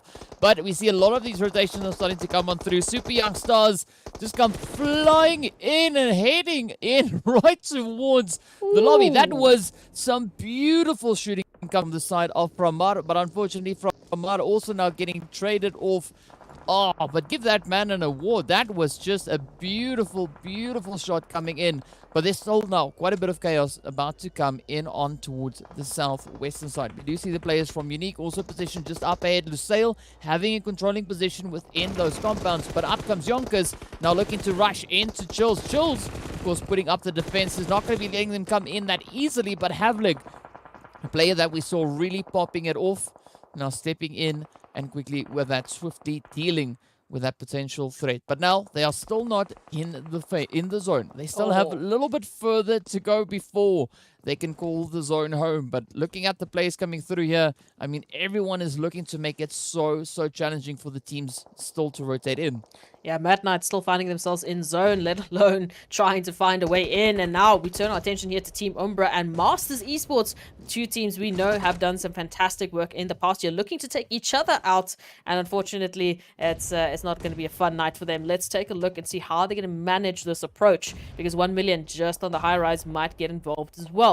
Now, Team Umbra just along this ridgeline have a beautiful bit of a sight to try and get into contention here with Masters. Bamboo is out. Ban now trying to hold the line here as the teams try and push on in, and they will have to do it all. It's a 1-on-4 situation here. Mollies go out, and here comes the stragglers trying to desperately get out of it, but it's not going to be the case. Oh, well, maybe. It's pain. It's so much pain. It's fine. It's okay. It's okay. Everyone is still okay. And of course, we see several teams now just getting sent right back there. But a really good push coming through from the side there of Team Umbra. Now they just got to hold on to that position as they could potentially be secured within the next phase. But, oh, yes, indeed. The players here from YONKOUS not having a good run. Unique just picking up those hits left, right, and center. And, of course, also the players there from the side of Cryptics just leveraging the angles they have coming in from that western side. But the zone, takes a hard shift up in favor of the players now from Virtual Gaming, and that is you couldn't ask for a better shift. But now Cryptics, they're on the move, and we could potentially see them pushing right up in towards this Everest position, pushing straight up to the top side of the hill. So it is going to be a little bit of a worrying play now for the players there from Virtual, because we do see a bit of a spread from them. But further down south, Umbra going to be trying to clean up the zone, trying to pick up those eliminations towards the players here from the side of Team Unique. You were talking about lemons. And when life gives you lemons, you make some... Lemons. Really? More lemons? Yeah. You like lemons? Okay. Well, I mean, the lemon-colored team of Team Unique now finding themselves in a little bit of unfortunate situations. And as you were saying, you know, Cryptics taking their reputation all the way up to Virtual Gaming. As you said, you might be the first team to hold Everest, but you might not be the last team. Now, of course, Cryptics, not a stranger to Everest. We've seen them do some fantastic performances here, but they first have to get through Virtual Gaming, who have been on a little bit of a tear themselves already with those eliminations, looking to be the next team to really apply the pressure. And that starts here. Marshall just trying to line up the shot here against Petrox. Some nades being cooked, but are they gonna connect? Ooh, just along the side. And here comes the push from Marshall, looking for Petrox, and Petrox just narrowly missing. But Senke here to back the man up and finding the trades, but they still have to find 3 more if they want this, DK. Yeah, but of course, looking at the players here from Virtual, they are no strangers to the aggression. As you can see, Marshall also not getting traded off, and it is now down to Carryboy, the last potential hopeful for the side here of Cryptics. Virtual Gaming, one shot, moves in and lands the devastating blows, and with that, it is going to be the end for the side here of Cryptics, as Virtual Gaming claim Everest for themselves, at least the western side, because Slime 4KT also now just venturing up on towards that eastern place. And again, now Virtual Gaming not having an opportunity to really reset, breathe, or do anything else, as the constant threats, the constant pressure is now going to start dialing up. Oh, you were talking about it. Again, a beautiful start coming through here from Virtual Gaming. Let's see how far they can take it, though. Now, Slime for KT finding a little bit of a different mark, which is, of course, Lusail hiding in the snook. Just hoping that there's not going to be a shot connecting on through here. And the confirmation there of our lemon color team, as we mentioned, Team Unique, going to be taken out, unfortunately. And again, this is what I was saying. You find yourself set up on Everest, and now the teams have to come up to you. And look how uncomfortable it is. But that zone shift might apply a little bit of an opportunity here for Team Umbra, because all of a sudden they are zone blessed and they just need to stay alive, and they can maybe do something here. Yeah, but unfortunately for Umbra, I mean, Virtual Gaming, Slime 4KT up on the high ground, right? You can't really compete against that, and there's no way really to hide because they can see through the trees, right? They've got those lines of sight, looking at how spread out they are. But what could be a little bit of a saving grace for the side of Umbra is the addition of the players coming in from the side of Lusail, holding on towards that edge. But Lusail also needs to be super cautious. We can see Chico already getting picked up right there. The knock finds its way in. And now we've got Boyka as well as Watson looking to just assist their knocked out player there. But for the time being, at least, Umbra can just utilize a little bit of that slight coverage and a bit of a confusion coming through with the trees. But Slime and the players now from Virtual, they got to bring in those rotations because Blue Zone is not going to wait for them to do that. The Blue Zone waits for no one. And unfortunately, Virtual Gaming now trying to make a line down sight. And here waits Slime for KT as well as Intruders to apply a little bit of a sandwich and potentially take them. Oh, yeah, no. As I said, that's going to be Virtual Gaming in a little bit of a dying strait here. But we'll see how they hold the line. Intruder now, and in particularly the solo of Intruder, Mod just trying to hold on to this one. And Slime 4KT have made themselves into a two-way split, of course, holding a little bit of that bottom line, a little bit of that top line to apply some coordination here. And so far, they are looking really good into this final zone. Yeah, I'm liking this kind of leapfrog play coming through from the side here of Slime 4KT. But as we can see, Umbra right up alongside them. But I'm liking the approach here from Aimer, finding a beautiful line right down towards Mar. And Plaza also right there on the front line. But let's see whether or not Aimer is going to be able to get down from atop the mountain. The utilities getting sent through. Plaza taking a big chunk of change.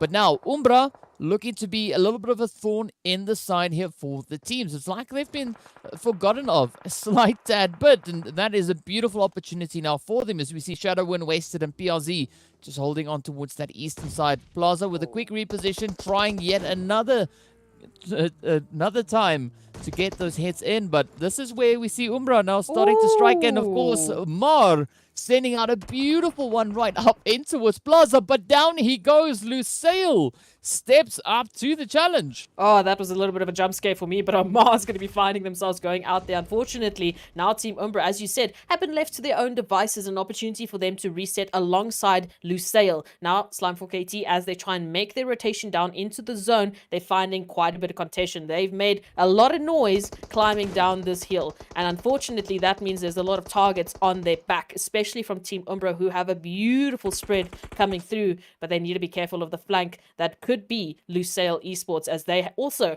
have it's just an angle versus angle. Everyone knows where each other is, and that means that this final fight is going to come down to, well, a coin toss, basically. It can go either way depending on who's going to take that initial engagement.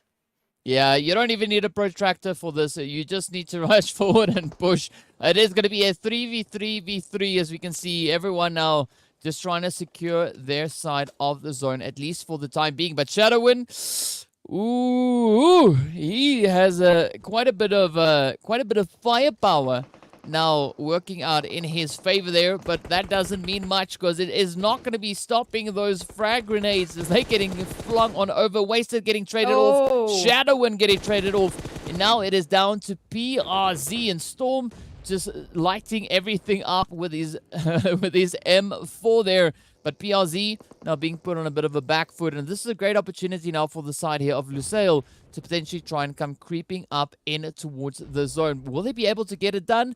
We don't know, but a good distraction, at least for the time being, all thanks to PRZ trying to hold that position over on towards the eastern side. Yeah, look, we said it. coming down to that first engagement.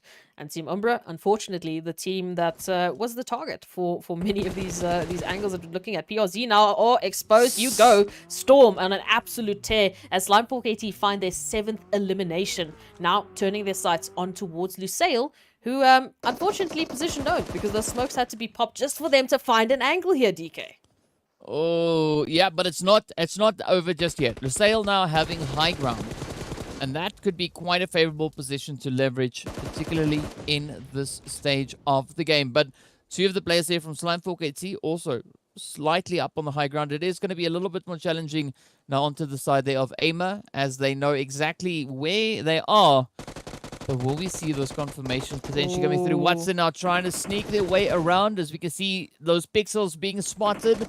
Watson still on the approach, making a little bit of noise. Plaza again with the reactions, that zone shifting down, and it has gone all the way down towards the southern section. So we are going to have to see Plaza and Storm rotate forward. But Watson trying to inch their way forward, sends out a beautiful nade, finds a bit of damage. The Molly also doing the deed.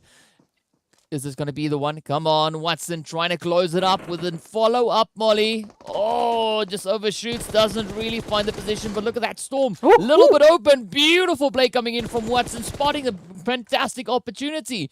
Plaza now Wiggy's trying to do something to that health bar. He knows he's in a little bit of danger. But Aimer still holding strong all the way down towards the more southern position. But here we go. Watson now looking to close this one up. Chico, Boyka keeping a very watchful eye. Ready for the assist should it be needed. Plaza now caught in a really challenging position. I'm not quite sure whether or not Boyka and Chico are going to be looking to send these shots up in this direction. But up comes Watson as they now also try to advance a little bit further forward. Blue Zone is going to be bringing in some additional pressure here. It is going to be a showdown, but down goes Boyka, down goes Plaza. Now turns to Aimer, holding that position over on towards the southern side. Watson and Chico looking to push forward, moving up relatively close together. Are they going to be able to deal with Aimer coming in from behind the loot box? Boyka now also just trying to inch their way a little bit further forward. Those mollies coming out. The Blue Zone continuing to apply the pressure, forcing them to rotate forward out into the open. The mollies come in. So close to Aimer, not just secured just yet. Chico gets down. Oh, but look at this. Up comes the hits. And with that, Lusail step on in and claim their winner chicken dinner. Absolutely fantastic stuff. That is what we love to see. Of course, Lusail starting us off all the way in the first week of league play with that first chicken. And this time around, a little bit delayed, but at least still on the first day, on the second week of league play, picking up an absolutely fantastic winner chicken dinner once again. Absolutely, and it came down to that first engagement, and they were the team to lie and waiting for the opportunity to take the game, to take the second Erangel of the day, and a fantastic performance to boot as well. But you really can't fault, I mean, the rest of the teams that we saw in those final zones, really proactive, in taking those eliminations, and they really made it work. I think that a lot of the teams are really placing a focus on trying to pick up as many of those points as possibly they can, and that's the best way to do it, is through eliminations, because your placements aren't always guaranteed. As we can see, some of the teams who really do shine, who really do well in getting those team wipes, like Virtual Gaming, position placements, they're not going to be guaranteed for you. Unfortunately, that's the only thing that is not guaranteed, is because anything can happen, especially with that zone shift that came through. It gave Team Umbra an opportunity, it gave Lusail an opportunity, and Slimepool KT, they had to make their own. Running down that hill with that 2-2 split, they couldn't have done it better, but it was tough. It was tough. Yeah, I mean, they found several challenges trying to lock that position in. And unfortunately, we did see the players there from Team Umbra getting sent back a little bit too early on, in my opinion. But that is unfortunately the way it goes, right? RNG comes in. It all comes down to how those rotations then make their way on through into those later phases. But we got to give credit where credit is due. Definitely some beautiful plays coming in. The players there from Lusail picking up that winner chicken dinner, and with that, accompanying it with those 5 eliminations. But we're going to have to wait and see how many points everyone else was able to bring on through. But definitely a really good match being played right here. And at least by this time, everyone has had their chance. on the matches here today, so everyone should be relatively warmed up by this point. And of course, as we get a little bit closer towards that next match, this is where we're going to be having yet another team set out. But before we get into that, let's quickly jump into a few of the highlights, just to remind you of the action we saw right here on Erangel.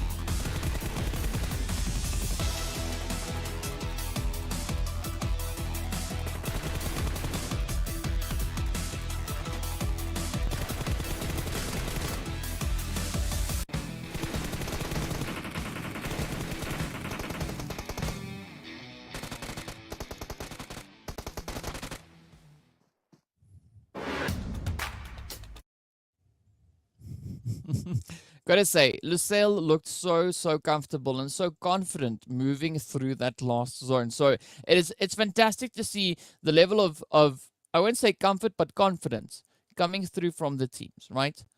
I mean, we've seen them step up across the board. Lusail with yet another chicken dinner over on towards Erangel. We'd like to see that now also happen on some of the other maps for them, you know, just to kind of add that to the belt. Say, all right, so 2 Erangel chickens done and dusted. Now we need 2 chickens on some other maps. Just for bragging rights, I guess. But definitely it is still going to be a constant back and forth with regards to those points. Speaking of which, let's hop over in towards our match ranking to see how many points these teams were able to bring in. Look, it's going to be a fun one because we definitely had some surprises there towards the last couple of placements. And as we can see, talking about eliminations, you know, talking about those kill points. Look at this. Team Umbra picking up 11 eliminations, finding themselves on 21 points, over and above, at least 1 point over and above the winner chicken dinner that we saw coming through from Lusail. So again, it's a wonderful way to pick up points. However, which way you do it, whether you focus on eliminations or you focus on placements, that's going to be up to you. And we are no stranger to the strategies that Team Umbra and Lusail did in the previous week. It was similar. You know, Lusail really looking for those placements, Umbra really looking for those eliminations. So fantastic work coming through. Slime 4KT hot on their heels with 19 points, and Virtual Gaming also picking up 10 eliminations. Oh, it's spicy. I mean, they just hella aggressive, right? And already we do see an improvement with the placement points coming through, you know, making a little bit of progress, trying to push it, trying to advance. And that's what it's all about, right? You just got to try and consistently be consistent. And that is where we see a lot of success come through. But of course, as we now take a quick look at our second page, it was a little bit of a tough run for the side there of Darkness and the place coming in through from the young, super young stars. Of course, also SWAT 69 bringing in 1 point, putting it on the board. Triple Esports, YONKOUS, 1 million all, still looking to bring those points in. With Mad Knight also stepping up, at least finding those 2 eliminations. But now they just got to look at fine-tuning it a little bit, right? You just need to get that breakthrough, just that absolutely fantastic performance to just throw your name up that leaderboard, and in doing so, stand another good chance to make it through up in towards that second super weekend. Yeah, and I mean, none of these teams are strangers to those huge leaps that teams are able to do on the rankings page. We saw, you know, Zero Tolerance doing it in the League Week. We saw Next Level doing it. We saw 1 million doing it on the Super Weekend. So still plenty of opportunities for these teams to really come through and consistently pick up those points. But slowly but surely, we are starting to paint a picture for the next Super Weekend. First day of the second league week coming through. We're getting towards, you know, that halfway point. So we've got 2 maps left on the first day. Lots of numbers that I just said, but ultimately it comes down to the teams ramping it up and getting to, you know, their best performance that they can actually throw ahead to get themselves some of that confirmation, to get themselves some of those buffer zones as they go through. Because as you know, every single day they have to sit out 1 match. That's 1 match where a team can really go crazy and really pick up some insane leaps. Yeah, I mean, and there's nothing wrong with those leaps coming through. Speaking about leaps, of course, we are going to be hopping straight on over into our overall rankings. As we can see, Cryptics G3 still sitting up towards the top there, just swapping places with Cryptics now just sitting 2 points up ahead there of G3. But Virtual Gaming hard on their heels, and they instead actually jumped up all the way from 11th place up in towards Wow. 3rd place. But it is still early in league play, and we're going to see a lot of these changes come through, but it's great to see Virtual Gaming stepping up. And looking at the amount of eliminations they've been able to bring in, they're sitting right up alongside the players there from Cryptics, with Cryptics obviously just a little bit further up ahead with more placement points. But Lusail also up in the mix on 24, Slime 4KT sharing the points as well as Zero Tolerance. That's what we love. And then also Team Umbra right there. So we got 4 teams sitting on 24 points. Oh, you know what's fun? We also have 4 teams who have 1 extra map than the rest. So, I mean, Cryptics, you know, they're sitting on 37 points now. They've got 1 more match to get as many points as they possibly can. Then, unfortunately, they have to sit back and watch the rest of the teams do what they do. So, it's going to be a fun one to see what that overall ranking is going to look like at the end of today. But also on the second page, some of the teams making a couple of shifts. As we said, Virtual Gaming jumped from this page over to the first page. So, all of a sudden, unfortunately, some other players might be finding themselves looking here saying, why are we here? What is happening? And Super Young Stars also currently, you know, feeling a little bit of the brunt of the action, I would say, on the second page, but they're still finding themselves in 16th. We'll see, you know, who the other 4 teams have to we have to look at, because they're the ones that have a little bit more of the pressure at the moment. Still some time, but some more pressure as well. But I like it. I think there's a good balance of eliminations, especially, you know, Team Unique jumping out as those engagements that they do, you know, really start. They find themselves some fantastic points, but it's not looking too bad, I would say. Yeah, no, I have to agree with you. We can't fault anything at this stage. You know, everything is unfolding. Everyone's stepping up to the battlefield, and of course, now we just need to see these 4 teams here just yeet themselves back up. Right? We know that they can do that. We're just gonna have to wait and see when exactly that is gonna happen. And of course, as we move into our next match, it is going to be the final match coming through for the players there from Group A. And with that, also, we'll have the players then from Group B. If you were confused with what just happened, I am a mime. I'm really good at it, right? I can throw my face to look like someone else. That's just a skill that I've been working on over the years. I don't think that's what mines do. I'm a broadcast mime. It's a new thing that I came up with, right? So it's a really special skill, right? It takes quite a lot of practice to get it honed, and as you can see, I mean, I'm just good, right? But whatever. I'm just talking nonsense here. But, you know, so far, they really being exciting. The team's looking to step it up, looking to apply the changes. And so far, again, nothing really looking anywhere remotely similar to what we had coming through from that first week of league play.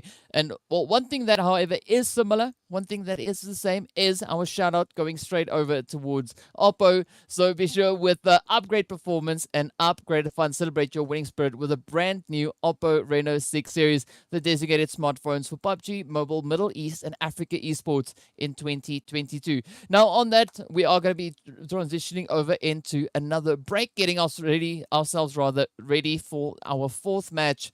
So be sure to stay tuned, and we'll be back with a little bit more of that Sanhok action.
Hello and welcome back. Here we are hopping straight up into the action. I mean, we're so excited to get into the action. You're not even going to see our faces because it's action time. It is map time. It is time for Sanhok. And of course, it is also going to be the final match for the players coming in there from Group A. So it is going to be the players from Cryptics. And I forgot the rest of the team names, but either way, we'll get it. We'll get it. It's going to be the players from Cryptics, Darkness, as well as the players there from Team Umbra. And then, yeah, you know, it's going to be continuously changing. That's what we love to see. The teams mixing it up, the numbers being mixed up as well. Mad Knight also going to be having their final run on this game. So they're going to have to make that push to see how many points they are able to bring on through. And of course, speaking about points, that big round point is going to be situating itself up on towards that northwestern side. If you're not familiar with what I was referring to, it is the zone, that lovely zone. And looking at where it's going, this is going to be quite an exciting one because Northwestern Island is quite challenging to play. Yeah, a little bit similar to what we saw in that previous Sanhok. I mean, obviously water, you know, taking over majority of the space that these teams have to work with. And of course, a little bit of hot drops coming through. Nothing too surprising on Sanhok. We love a little bit of hot drops coming through. And this time it's going to be Darkness and SWAT 69 finding each other. Twix, immediately confirmed thanks to Momin. And Darkness looking to start off on a little bit of a high note here. SWAT 69, we know, has a little bit of that added pressure. They want to pick up those points and get as many points as possible because they want and they need to get into the next super weekend. But that's going to all start here with Darkness. Atlendo now having to make a bit of a rotation if they want to get involved into this one. But I don't know. I think for SWAT 69, this could be an opportunity to put their best foot forward on Sanhok. Well, new best foot, best approach, best strategy, whichever one they want to bring forth, they can do that right now. But they have to act quickly because they're giving the players there from Darkness an opportunity to try and reset. So at this point, SWAT has two options. Either reposition a little bit further down towards that southern side and try and get out of Painan, or just dial up the aggression and just rush straight through in towards Darkness. I do think they are going to go for the former instead of the latter, but we'll have to wait and see which one it will be. For the time being also, next level, looking to bring in the aggression a little bit more as they are going toe-to-toe with Slime Full KT all the way over in towards the ever-lovely Camp Alpha. We have positioned up on towards this northwestern island. So this could be a very important position, particularly the high ground. The top of the mountain we have just over on towards that eastern side, and we see Plaza already situated up there as he's now just you know, scanning down, looking to bring in a little bit of that overwatch and having a little bit of a misfire, but at least good to see that there's a scope on that weapon as well, because iron sighting from here, that's a challenge. Pranzo, of course, looking for Allah, who's just hiding in the bushes there. But yeah, look, Slime for KT, they're riding on the momentum of that previous game. They want to continue, and this time they would love for it to be a winner-winner chicken dinner. But that's going to start here with Next Level, who similarly also need to get themselves some points here because I think that's just the story for everyone. I'm going to stop saying it. But yeah, everyone wants points, and everyone needs to have a good start onto this last Sanhok of the day. So far, Next Level not looking too healthy with 2 players down. They've at least gotten 1 confirmation there onto Slime for KT, who are still, though, applying quite a bit of pressure, especially with Gaddafi and Unknown. Unfortunately, not together. And to try and get together, you have to go through the Overwatch, as you mentioned, which is quite a scary thought to look at. But I think, you know, we've got a good spread of teams. There's some points for contention, as you saw. You know, some hot drops that happened. SWAT 69, Darkness, and now, of course, we can see Slime for KT in Next Level. So this is really just expected. You know, Sanhok was crazy. This one's going to be crazy. Tomorrow's going to be even more crazy with more Sanhoks coming through. So I just love it. I think it's good chaos. Good change of pace for some of these teams. Yeah, but seeing that we were talking about Overwatch, of course, the players here from SWAT 69, they will now have to bring in a bit of a counter-strike to stop the advances here from the side of Darkness.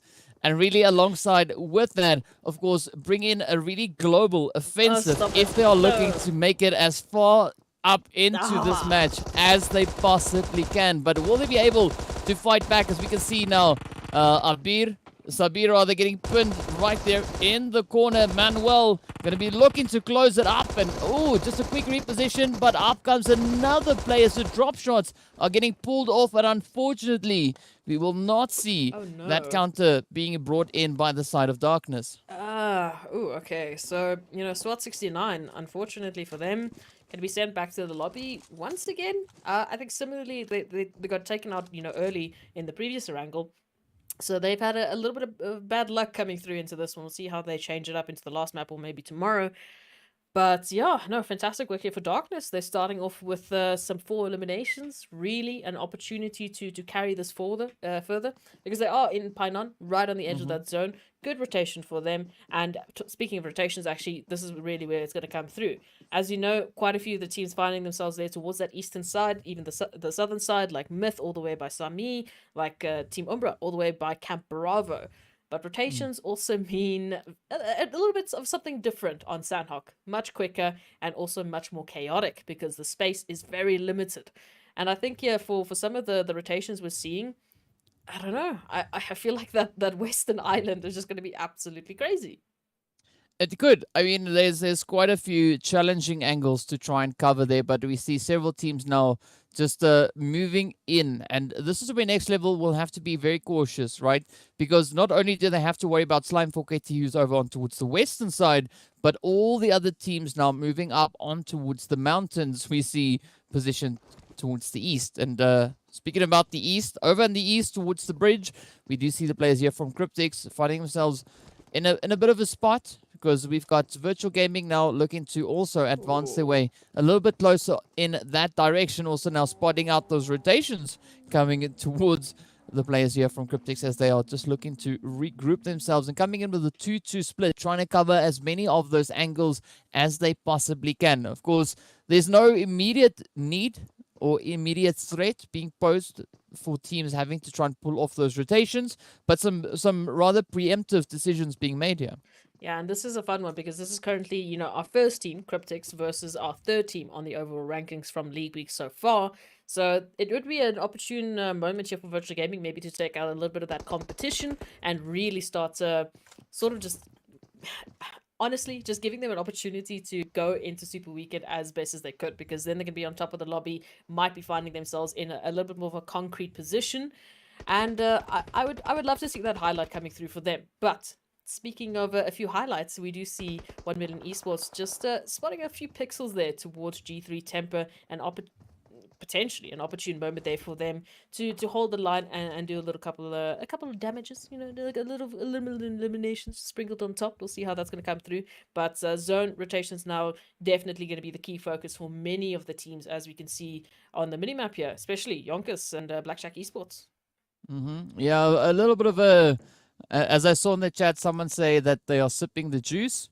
We'll go with the blue juice that they are sipping here. Not quite sure why they're spending so much time in the blue, but it is at least that first fade, so they can afford to spend a little bit of time here sipping juice, right? But they can't have all the juice because they have to rotate back in towards zone, and there's nothing more uncomfortable than doing some excessive moves with quite a bit weighing your tummy down. So definitely hoping to see those rotations come through sooner than later. Also, we know Blue Zone does tend to get quite brutal, but of course Blackjack themselves are going to be looking to get a little bit of brutality brought on towards Havlik as he now steps up to welcome them and gets the first knock pulled off, and pulls up the second one. Down he goes though. Fortunately, Azane comes in for a quick bit of a rescue there, but unfortunately they were looking for too much juice, and YONKOUS, they were looking to keep it all to themselves, and with that, sending the players there from Blackjack right back up in towards the lobby. Now,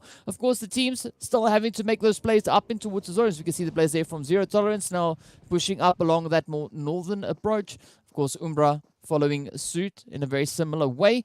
But down south, we got Darkness, we got Myth, we got the players there from the Masters, as well as YONKOUS, we have on screen as well, having quite a bit of rotation still up ahead of them. I just want you to know I was sipping on my water through that entire analogy, so I thought you could see my screen, but I was a little worried there, but it's fine. YONKOUS going to make their rotations. As you mentioned, Masters have to make their rotations, and all throughout the blue zone, other than Myth, they're the only teams that still have to find a little bit of safety.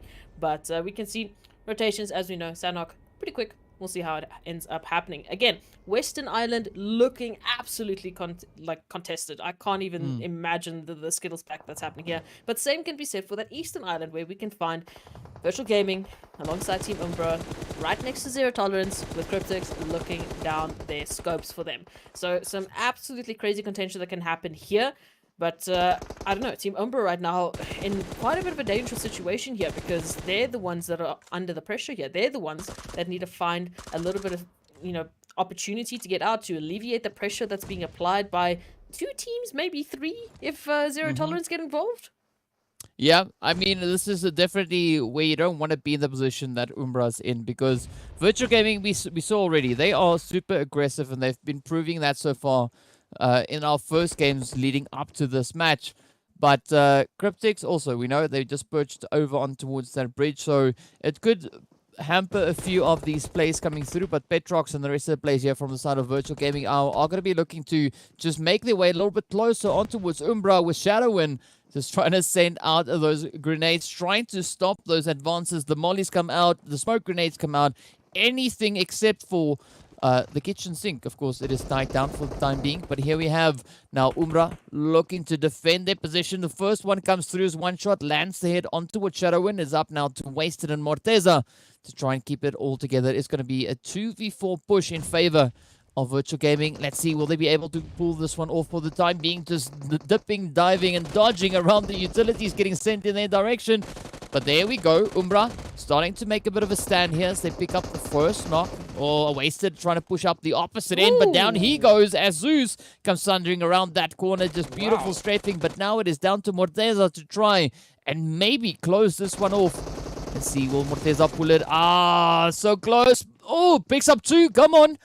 Will he be able to get it though? The pressure continuing to build, but down they go. Petrox, new name. Petrox stepping up, and with that, putting an end to the play for Umbra, at least in this match. And of course, over on towards the western side, it is going to be Intruder up against Slime4KT. Oh, an Intruder unfortunately losing out on at least one player for the time being. But now it's even Stevens. Intruder and Slime4KT find themselves on a 3v3 situation here with Pronto very close to Weiss, looking to say hello, how's it going, and maybe potentially exchange a couple of nades. Not numbers just yet, but we'll start with nades. As it looks though, that zone going to be closing on out, and now the shift is going to happen towards that eastern side. So now all of the teams that made that investment towards the Western Island have to make the rotation, and they have to do so through a team like Cryptics that have perfect purview of what's happening around them. Same can be said here for Myth and G3, who have found each other in not the way that G3 would have wanted, as they get sent right back to the lobby, but we're officially in placement point territory. Yeah, I mean, looking at that shift, I can just hear in my mind the players there from Cryptics coming in with like that sinister laugh, right? Similar to that almost, because they have that position towards the bridge. We can see Marshall and Senke now just venturing over, trying to see if they can lock things in from the western side.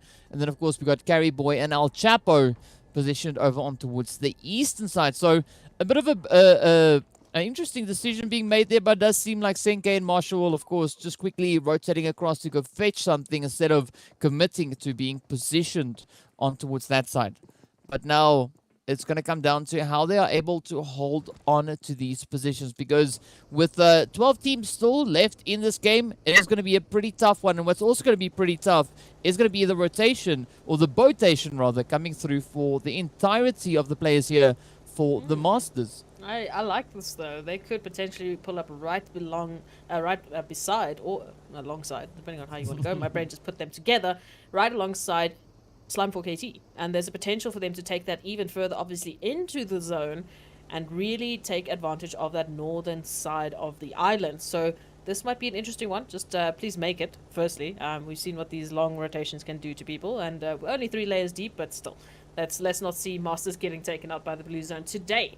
Still 12 teams remaining. Unfortunately, Intruders next level, not looking too healthy with those duos still into this one, and they still need to make their rotations. Very clustered rotations alongside Slime4KT and 1 Million Esports, who are all looking for a little bit of space here that is still left on the Western Island in the zone. Yeah, there's not a lot of options really, but the team's still not gonna be throwing in the towel. They are gonna be looking to just apply all strategies that they can come up with at this point. And I mean, it's a challenge. We've got one of the players here from the side of Mad Knights, just holding out there on the edge, as we can see, and Slime moving in next level, just hanging about. The players there from Masters Esports also rotating in from that western side. We've got Intruder also just fighting it out with the Blue Storm, trying to find a good approach into the zone once again. And 1 million, they're looking pretty excited to be on this side of the zone, as we can see them now just trying to make their way on through. Yeah, that's of course not doing. They're using the trick there where it quiets up those footsteps, but still a good approach, as they've now come in with that 2-2 split. So this could be quite a satisfying play, potentially coming through from 1 million. Oh, absolutely. They might be finding that. I was going to say they might be finding themselves in a great position, but that zone pulling towards that eastern side now does mean that Cryptics and Zero Tolerance, alongside maybe Virtual Gaming and Mad Knight, will be the first teams to actually take control of that zone shift first. So that's an opportunity for them to, of course, set up. And Masters still trying to find an angle into zone. As you can see, a couple of knocks, unfortunately, going their way right alongside Slime 4KT. So some very fun rotations, especially when you look at that southern zone. But look at this, 1 million, next level. They found themselves, and unfortunately, we also found next level in the lobby. Yeah, I mean, let's be honest, Agent 47 didn't have a lot of options with a 1v4 play coming in there. Oh, well, sorry, Agent 47 is still alive. I mean, the last player that we had left there From next level, for the side of next level, yes. But well, because I saw Agent 47, Yeah, no, so I I would do the same. automatically moved him to another team, right? Transfers coming in, of course, yeah. Yes. We just do it like that. But speaking about transfers, though, they are going to have to transfer themselves across that bridge, because there's definitely not a lot of options. But before 1 million even consider rotating, they first hit a few shots over in towards the side there of Slime 4KT, and now it is down to Plaza to try and hold up the front line, or the only line that's kind of left for them to try and utilize here. But of course, being so close to zone but not being able to reach it just yet, that must be absolutely devastating. But of course, over on towards the opposite end of zone, a little bit further down towards the southern edge, things are also starting to heat up. So we've got the players here from Cryptics, we've got Darkness, we've got the players here from Virtual Gaming looking to move in, and then over towards Sanhok, we've got Zero Tolerance now just descending down upon the players they had in their vicinity and just bringing in those eliminations. Of course, this is where it absolutely gets chaotic. It is Sanhok. It is 11 teams still remaining into this one, and it's 11 teams that are trying to find a space to work with in the zone. 1 million, unfortunately, not going to be joining the rest as they get taken out, and we can see 4KT and YONKOUS down to 1 member each. Of course, Masters, they made that rotation, that super long rotation, and still find themselves with 3 players remaining. Now, looking at Team Myth, who are trying to cross the bridge in safety, but they would have to do so through Intruders, who are down to the duo. Now, of course, they still find themselves in the zone, and unfortunately, they might be finding a little bit of a sandwich going through here, because Hemo is behind them. I'm not sure if that might come to fruition, but we'll see how that was going to go through. I don't know. The zone shift going to come, and Zero Tolerance, Virtual Gaming. Yeah. Happy times for them.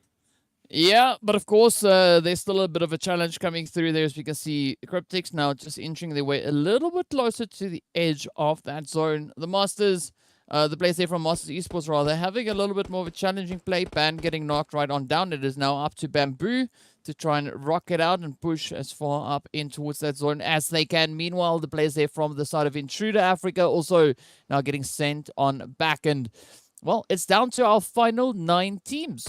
We still have Plaza positioned up north, but here we go. Cryptics now looking to see if they can reach all the way back towards the players here from Darkness, who are still to rotate on up, but all those barrels just pointing in the same direction. Such a beautiful team effort coming in from the side of Cryptics. Absolutely. You can see the numbers on Darkness side just dropping. The health bars aren't looking too great either, and all of a sudden Darkness down to 1 member, down to nothing as they get taken out. And of course, course, this is an opportune moment here for Zero Tolerance, for Virtual Gaming, and for Cryptics, who are the only team still with all of their members alive and close, at least almost in the zone.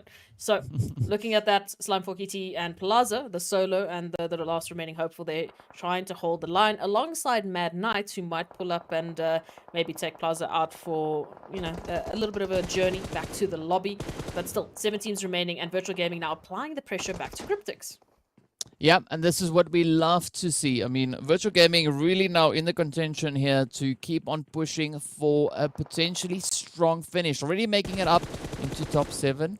But now look at the sprays coming through here. Alpha Luigi not managing to find those hits. The recoil a little bit challenging at any distance, I guess. But here we have now Alpha Luigi keeping a very watchful eye there on Marshall. Just waiting for them to budge so the shots can come through. Of course, now we can see Cryptics starting to smoke it up so we can have Marshall potentially rotating up to alongside the team. But Cryptics still not finding a position in the zone. The only 2 teams we have in zone is Zero Tolerance and Virtual Gaming.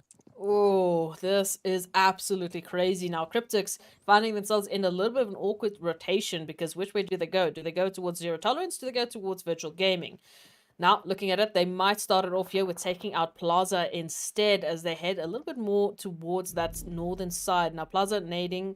Oh, this could be huge. If the connection is there, Cryptics might be finding a little bit of a surprise, and Carryboy definitely found a little bit of something, and it's not something he likes. Now that blue zone coming through for the confirmation does mean Carryboy will be getting taken out, especially with Zero Tolerance actually getting involved there. So Cryptics finding themselves in a sandwich that they don't like. They don't like the sandwich. They don't like the toppings. They don't like the fillings. They do not like the bread that is Virtual Gaming, but maybe a little bit of toasting might make it a little bit more, you know, palatable to what they can do.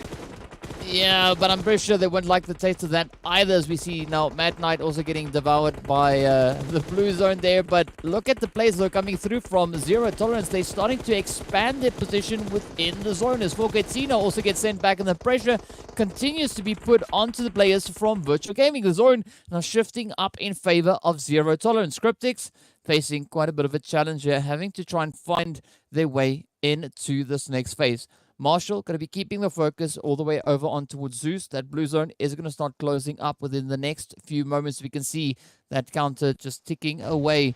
But Hate and the rest of the players here coming in from the side of Zero Tolerance, they are going to be looking to get themselves set up to just absolutely demolish the competition. But Zeus, I don't think Zeus is going to start budging just yet. He might try and just pick off a few hits, but look at that. Hate trying to get up onto the high ground, spots out Senka in the process. El Chapo right there up alongside him comes through with a quick retaliation. Now it is down to Vortex, Skydo, and of course Lord to hold up the front line.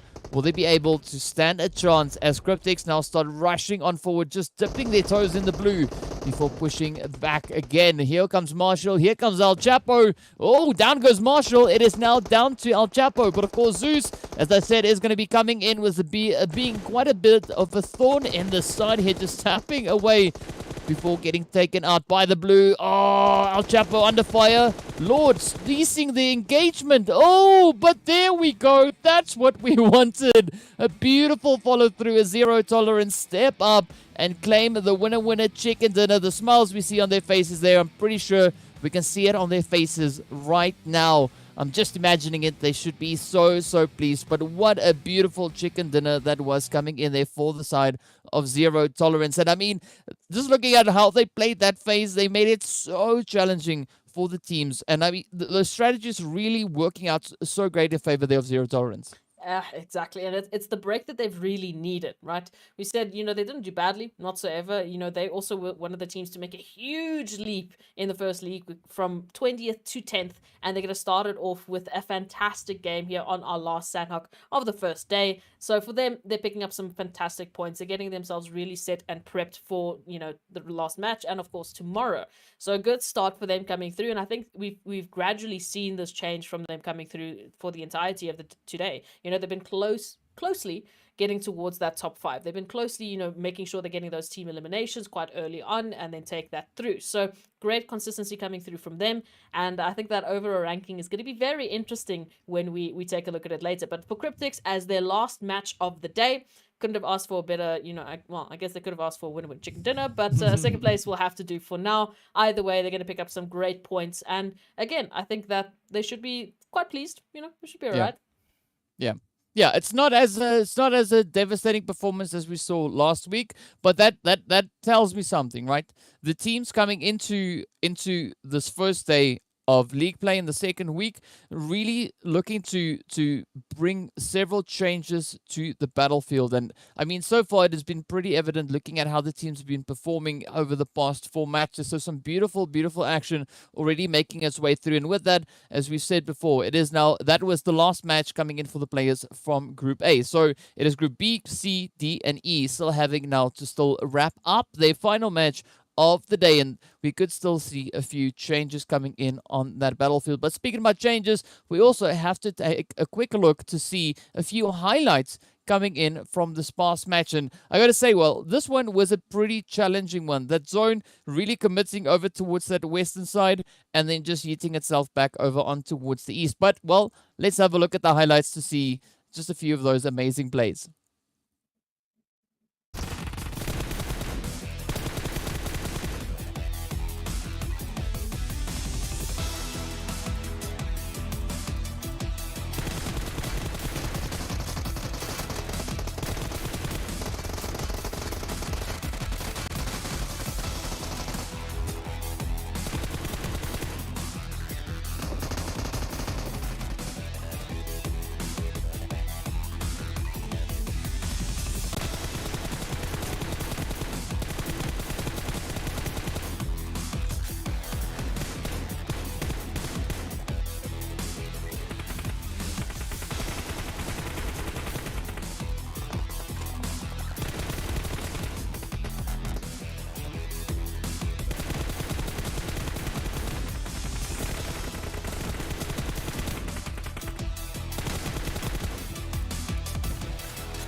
I was almost a bit worried there because I mean we saw that spray come through right on in and then they stopped and it's like, oh wait, hang on, there's more movement. Continued and brought in that winner chicken dinner. Absolutely beautiful, fantastic performance coming in there for the players there from the side of Zero Tolerance. And you know, again, just setting up such a beautiful foundation coming into the second week. But of course, speaking about foundations, we need to take a look and see what the match rankings look like, how many points the teams were able to secure in this last match.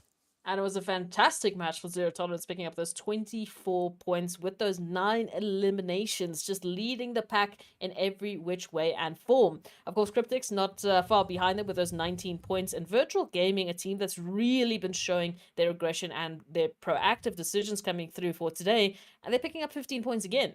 And I remind you, they were currently finding themselves in third place last time we took a look at the overall rankings. So they're racking in some points. And the last team, of course, to pick up those double digits is Team Myths. So fantastic work overall for everyone looking at the match rankings in Sanhok.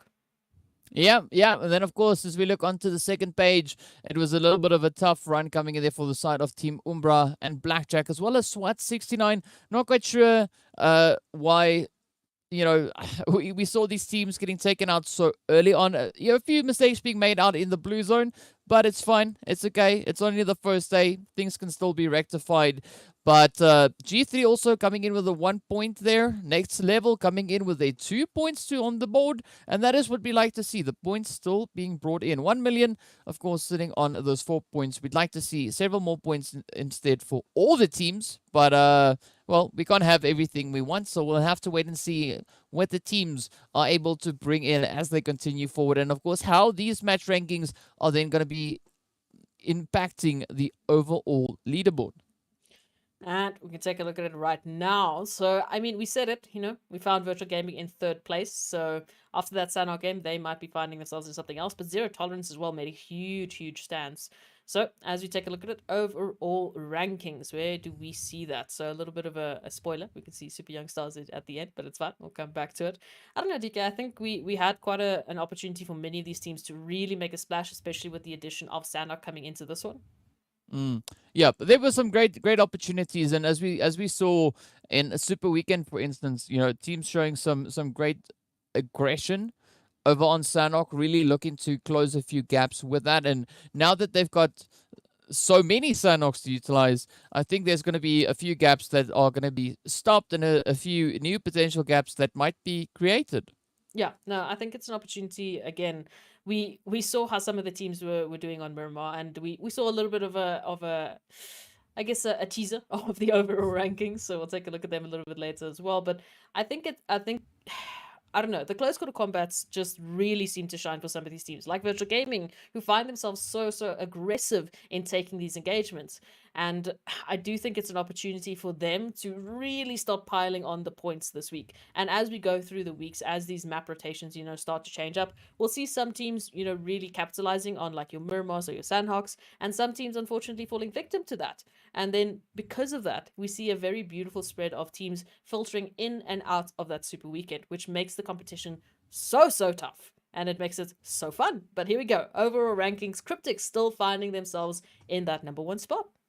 Yeah, sitting on a very comfortable 56, closing off their day at the top of the leaderboard. But there's still another opportunity for Zero Tolerance, Virtual Gaming, as well as the players, as we can see on the leaderboard, aside from Darkness, who also now participated in their final match of the day. And the same is pretty much the situation over on towards the second page. But first page, some really strong numbers coming through here. We can see the teams already finishing quite some way up towards breaking up into those 100 points potentially tomorrow. So, they did set the standard last week of making it all the way up towards, 170 points.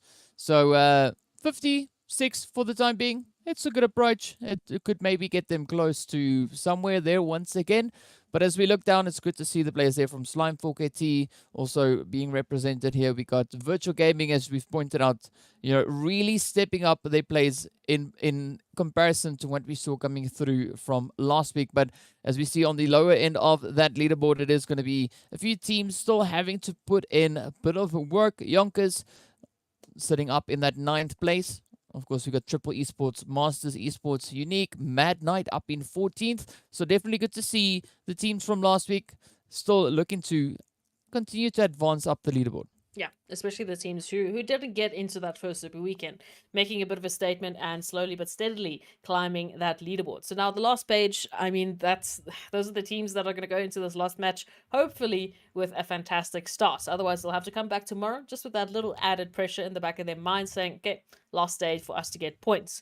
But I do think it's been an overall improvement with many of the teams. I mean, even that first page, only 2 of the teams we see on that first page have played all their matches. The rest still have one more map to play. So again, that threshold of competition we keep talking about.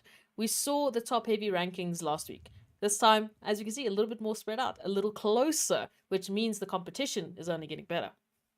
Yeah, and of course, we'd love to see the players here from SWAT 69 also just dialing it in a little bit more. They still have one more match to go, so hopefully that could be the one in which we see them bring in a few of those placement points. So, only time will tell whether or not they are going to be doing exactly that. But of course, before we go anywhere, we want to give a big shout out to Monster as well, our Monster Energy, our official energy drink partner for the PUBG Mobile Pro League. So great to have everyone involved. And of course, we are now going to be prepping ourselves for that final match. But before we get there, we have to take a quick break. We'll get everything set and sorted right back over on Erangel. So be sure to stay tuned, and we'll see you right back after the break.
what would you say is your number one tip for a beginner?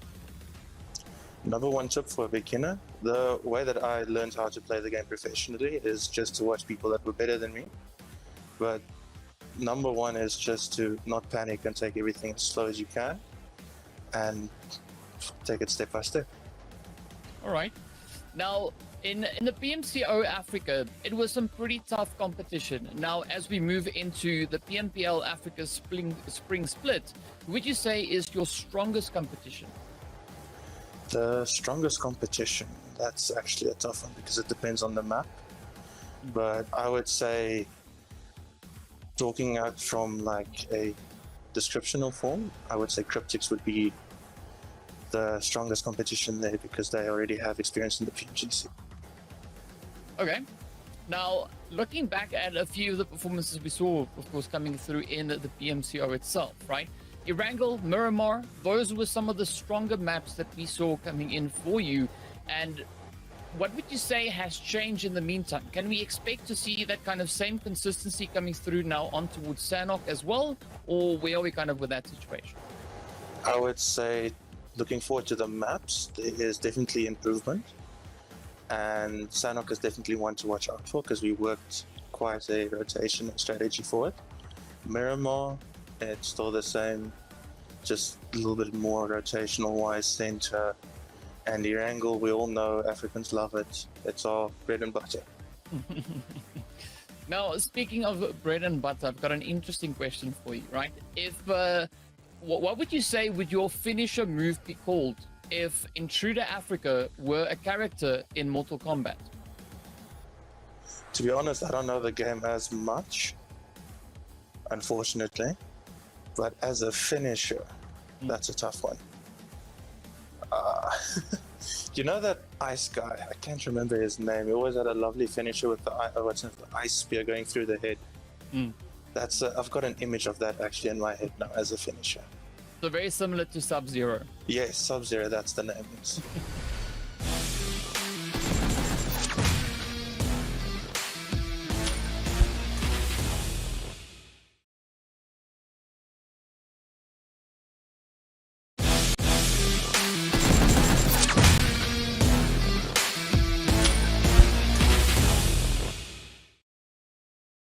Hello and welcome back to the PUBG Mobile Pro League Africa Spring Split 2022. Of course, this is our first day in the second week of league play, and also we are making our way into our last match of the day, heading right over on it towards Erangel to see what teams are going to be bringing in, as Potato said, they're on the bread and butter map. Now, they said it is one of their stronger matches, or stronger maps rather, to be playing on. So now it all comes down to us to see how exactly they are going to be stepping up to the challenge, as this is going to be their final match as well. So a little bit hopeful here to see those performances come through, and we are getting ready now to just transition our way on towards the play. Now, we were talking about being hopeful. Is anything we'd like to see coming into this match?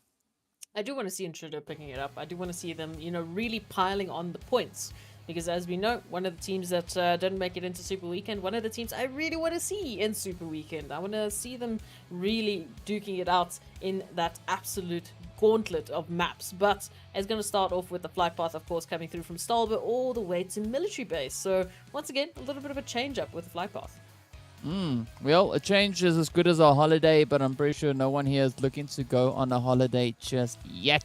Of course, well, they are going to be bringing in the action. As we can see, we've got 4 teams that wrapped up their games for the day. The rest of the lobby now concluding it with this final one here. And I'm curious to see where the zone's going to be going, because we had that first one far south.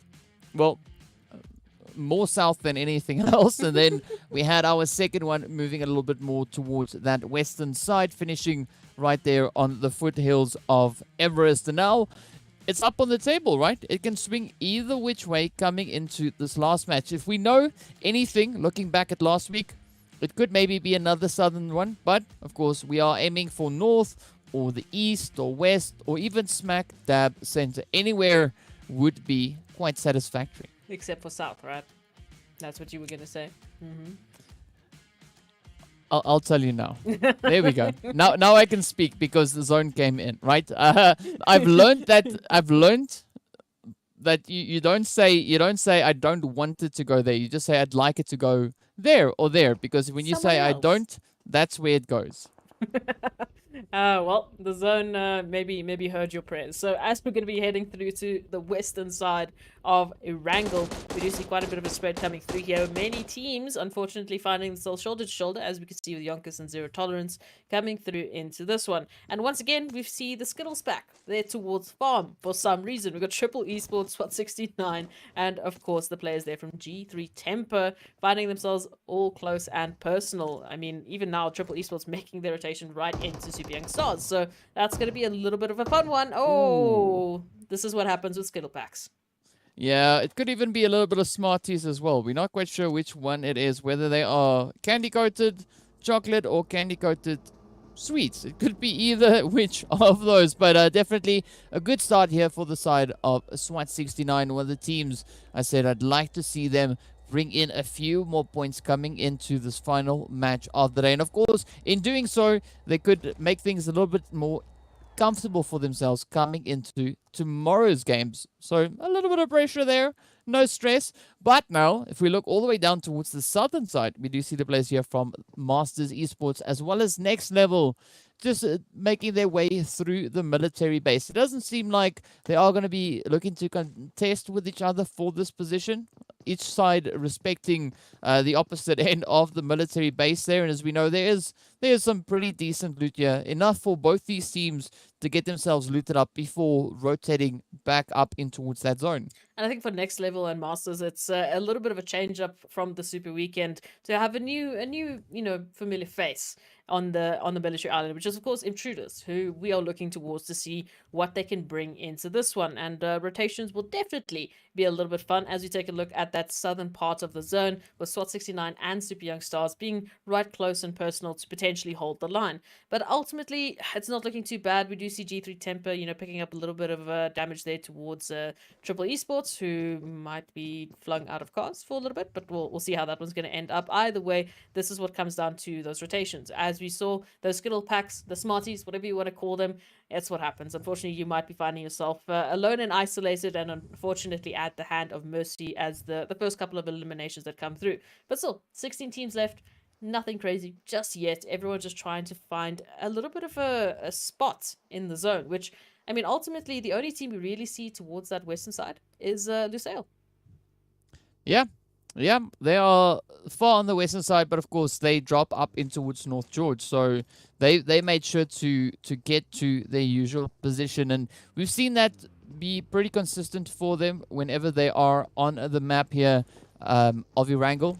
Regardless of where the flight path is, they managed to find a way to make it all the way up in towards their loot spot, which, there's nothing wrong with that. And all they got to do now is just prep themselves for the teams that could potentially be incoming. But we could also see that zone moving a little bit closer on towards Everest once again, as Everest, at least for the time being, is going to be smack dab center zone. Intruder, however, are going to be one of the teams on the far opposite end of that map, all the way across in towards the Novo crates. And yeah, those rotations should be coming through within some time, hopefully before the blue zone catches up with them. But I'm curious to see what their rotational path is going to be, because if they move north over that eastern bridge, they could potentially find G3 along the way. If they head directly west at first, trying to cross over towards that western bridge, they could potentially be bumping into the players there from Masters, as well as potentially Next Level up in towards zone. Yeah, this is the aspect that a lot of teams unfortunately have to consider with these rotations coming through, as we had, quite a sort of a western migration with teams now trying to find an angle into this one. So Triple Esports already finding themselves there towards Quarry, Super Young Stars moving up into Quarry as well from the southern end of Primorsk. So still opportunities for them to be safe. But then when you turn your attention to Yasnaya Poliana, you've got Virtual Gaming, you've got Blackjack Esports, 1 million, Slime 4KT, all vying for position with similar pathing that they have to take into zone, and not a lot of options really to work with. And zone slowly but surely moving on in, so we'll see how they sort of manage the expectations that are going to be set upon them. But again, I do like that there's some respect going around here. There's not been any too crazy contentions, you know. There's obviously been Triple Esports that have been hunted down a little bit by both G3 and I think it was SWAT 69, but it hasn't been too crazy. I mean, ultimately, I think this is really where the teams try to hunker down and maybe play it a little bit more calculated, because they want to pick up as many points as they can in the last map and set themselves up as much of a buffer zone coming back into tomorrow, because, you know, you want a little bit of a, I guess, a safety net. You want a little bit of alleviation from that pressure into the final day, because everyone wants to come back for Super Weekend. It's not just the winner chicken dinners, you know, which are juicy, by the way. They've got $500, you know, sprinkled on top. They're very juicy. But it's also picking up the points to get you into finals. So it's crucial. It's very, very crucial. It's essential for these teams to make their way up into Super Weekend, because that's kind of just how, you know, the PUBG Mobile Pro League works. And of course, Nacho is going to be sprinkling a little bit of cheese on top there as he moves up and picks up that elimination, adding a few more points to the board.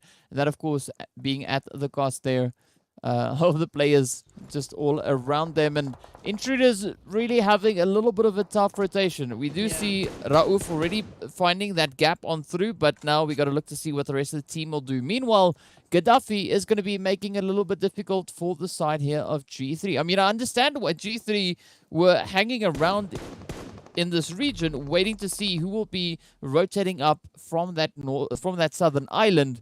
But now it is a strategy that's slowly starting to turn on them potentially. So they have to now try and get themselves relocated, because if they get stuck in this fight for a little bit too long, those later rotations might get even more difficult.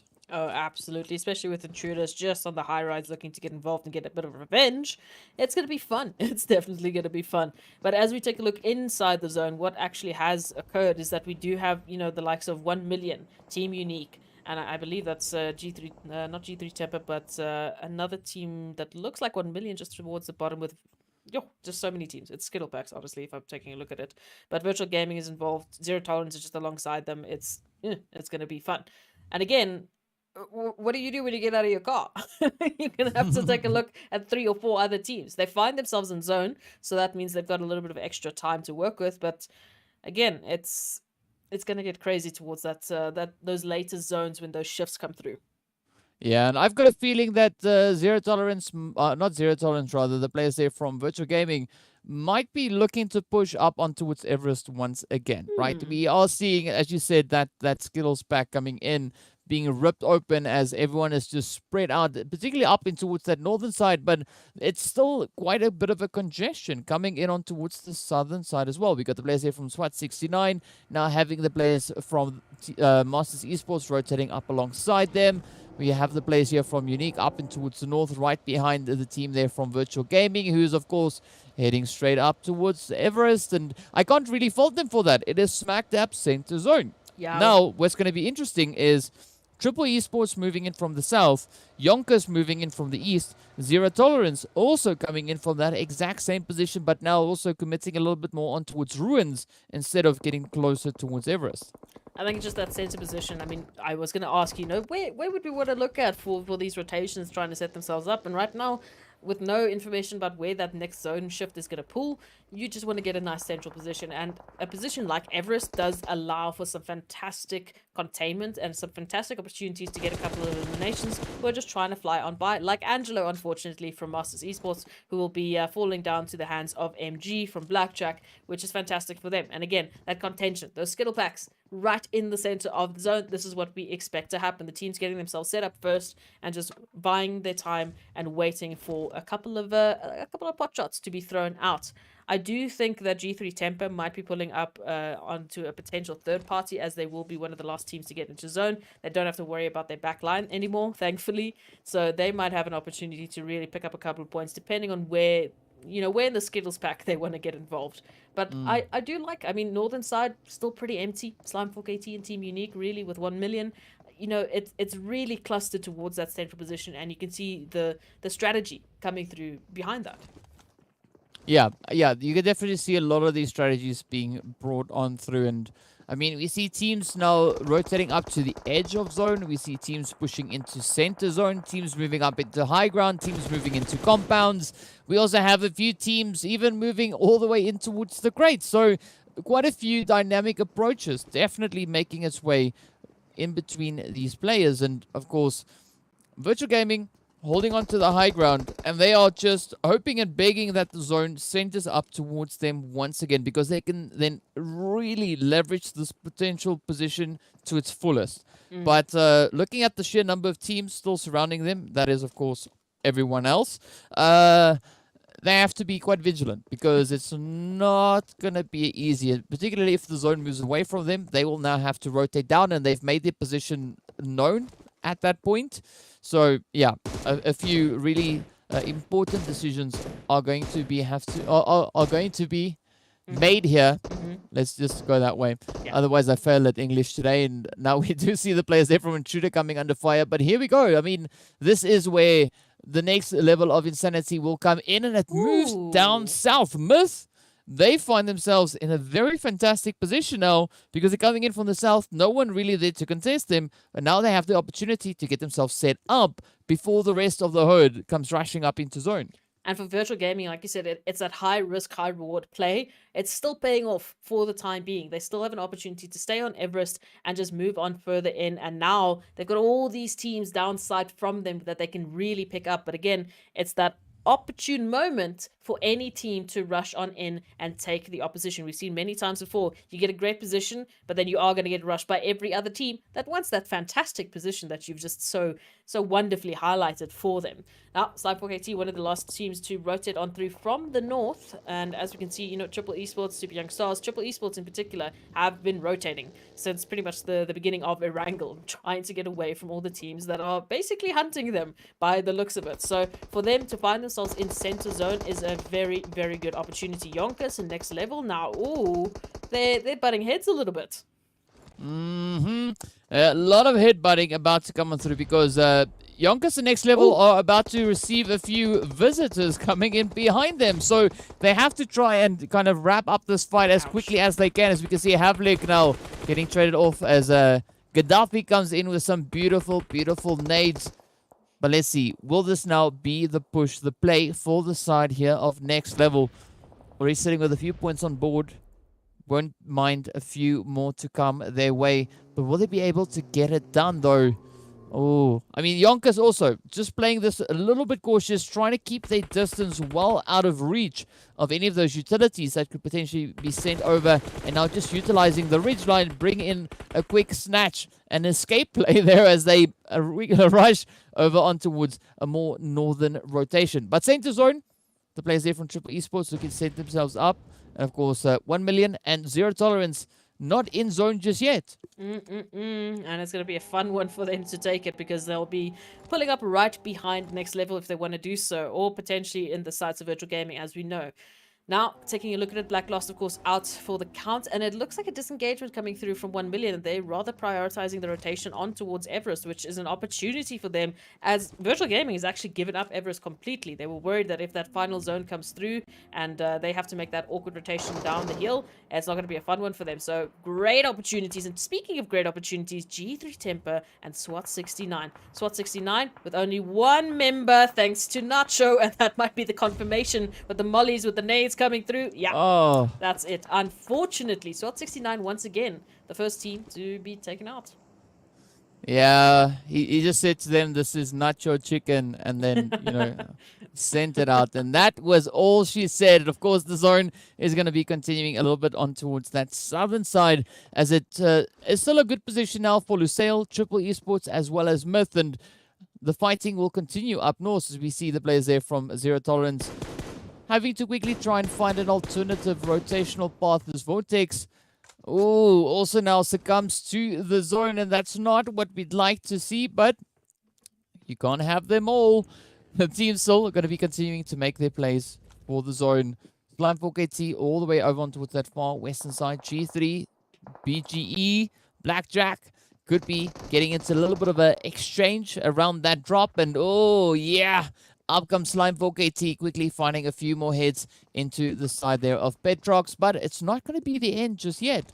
Virtual Gaming still got 3 players up, positioned a little bit further away, closer towards that hospital end. But ideally, we'd like to see that rotation now come through, as Unique also now starts to make their way up in towards the zone. There we go. There's the rest of the players from the side there of Virtual.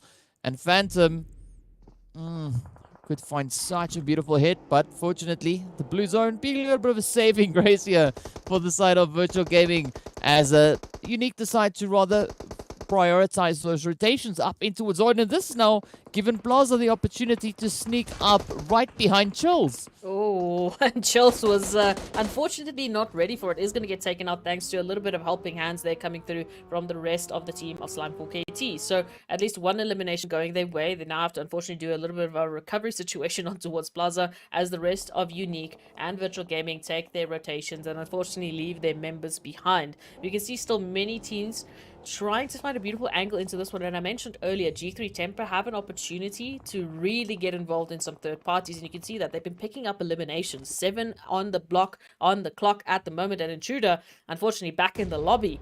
13 teams still left, so still an opportunity for one team to unfortunately go home with 0 placement points, and that might be 4KT or Unique, depending on how this goes.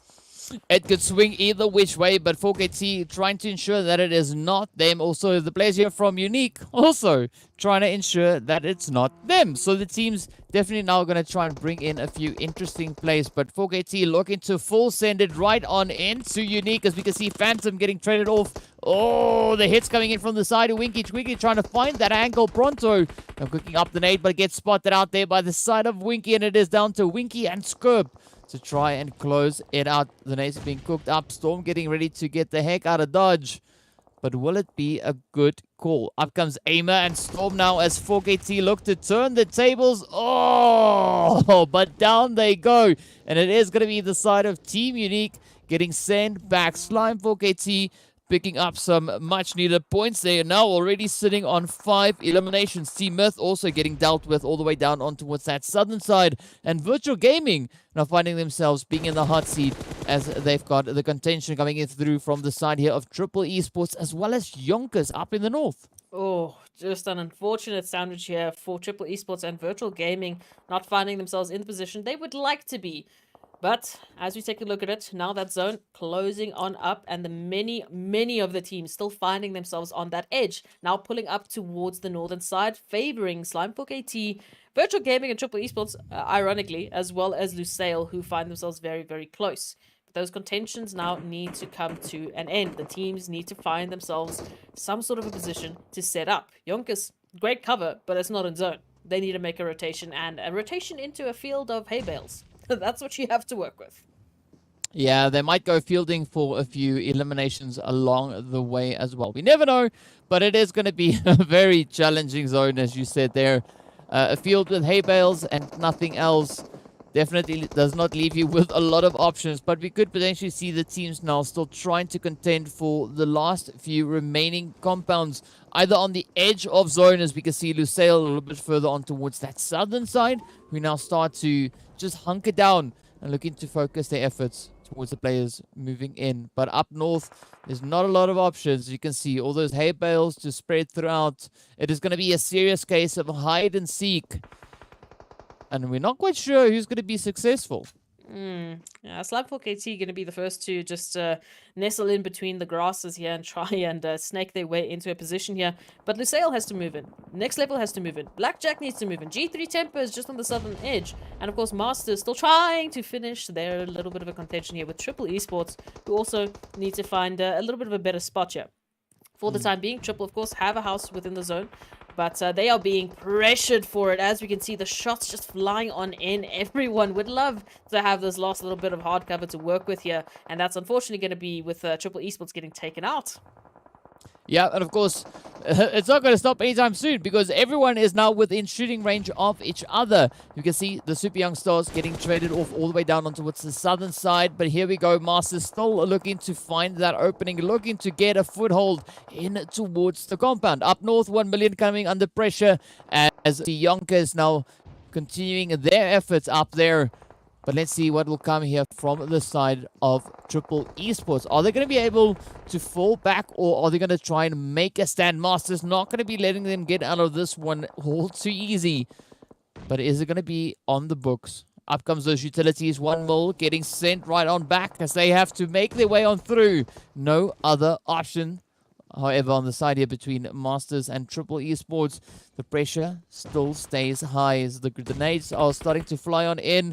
Oh, but Master gets picked on up as Masters Esports. Bamboo comes in with a nicely placed grenade. It's up to Framar, who's quickly repositioned outside. Fortunately, the smokes have been popped, so they have the veil of cover there to utilize, at least for the time being. But Bamboo is going to be relentless in the effort, trying to close it up as the zone has shifted in. But look at that. Ban. Ooh, having a bit of a backfire on that nade. I thought it came like from Triple or something, but it was a self-inflicted nade that. Yeah, a little bit too overcooked on that one, unfortunately. But we'll give them for the benefit of the doubt. Masters Esports have been absolutely phenomenal with the utilities. But what's also phenomenal is the zone shift now for Blackjack Esports or Lelouch, who find themselves snaked in the center alongside, unfortunately, Slime4KT, who are also looking for a position here, fighting now alongside YONKOUS, who have just rolled up on and said, hey, we like your position, we like your hay bale, can we take it? Pronto says no for the time being, but Havlik getting closer and closer to find an angle here on the remainders of Slime4KT, which is of course Aimer currently, who is applying a little bit of that pressure, but the angles, they are so difficult. Storm just trying to just jump on in, maybe get a couple of flanking shots there towards the rest of YONKOUS, who are currently looking very good into this one. Yeah, I gotta say though, I mean, Slime4KT really being put to the test. YONKOUS also now just rolling on forward, coming in with a little bit of a hey, what's cooking? And, well, the nades, that is what's cooking. Unfortunately, Havlik not sending it anywhere where it can do enough damage. With that, the Masters will be sent on back. We're down to our final 6. Lusail still looking good as they're rolling up with a full squad, moving in just off of the sides. We can see them positioned on towards that western edge of the zone. G3 all the way down south. The numbers still there, but are they going to be able to pull it all together? Slime4KT down to 2, trying to make a bit of a stand, trying to find those hits up into the side of YONKOUS. Unfortunately, for Slime4KT, that is still within the realm of possibilities. As you can see, a beautiful knock making its way on in, and now Lewis is being put in a bit of an uncomfortable spot as Blackjack also now get traded off. It's 5 teams left on the board. But Masters still up in this fight. Not getting sent back just yet. 4KT also now frantically looking to position. Blue zone is going to be forcing the hand here for Lewis. Will he stay out in the blue, or is he going to try and make a dash for zone? And G3 Temper pulling on right through from the southern edge of the zone.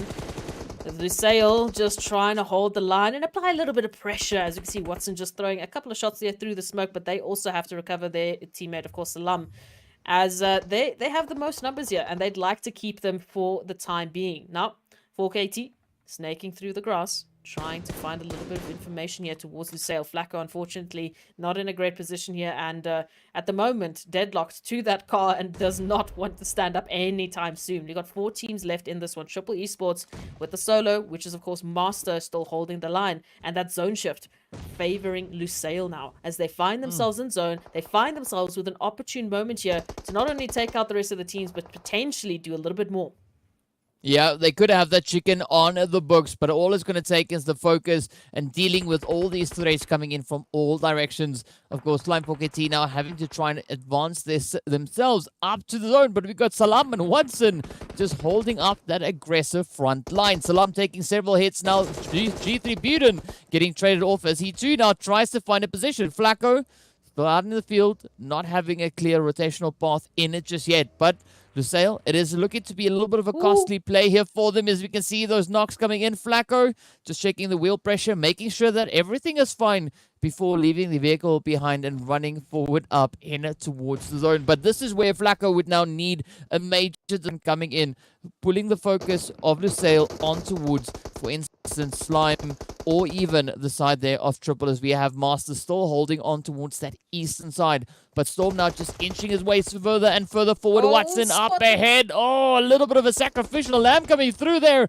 Storm low on the health bar. Aimer still up and at it. Down goes G3. But look at this now. Slime 4KT inching themselves closer and closer to Lusail. Master also now going to be advancing forward, looking to ride it out. Quick reposition coming in there from the side of Storm, and Aimer holding up right alongside them. We have not seen those nades come through again, but will it be the play here? It could be an absolutely fantastic decision to make, as we can see. Watson now getting confirmed up with that Lusail, now down to 3, as we've got Chico trying to get that res up in towards Salam. Boyka trying to hold that off angle.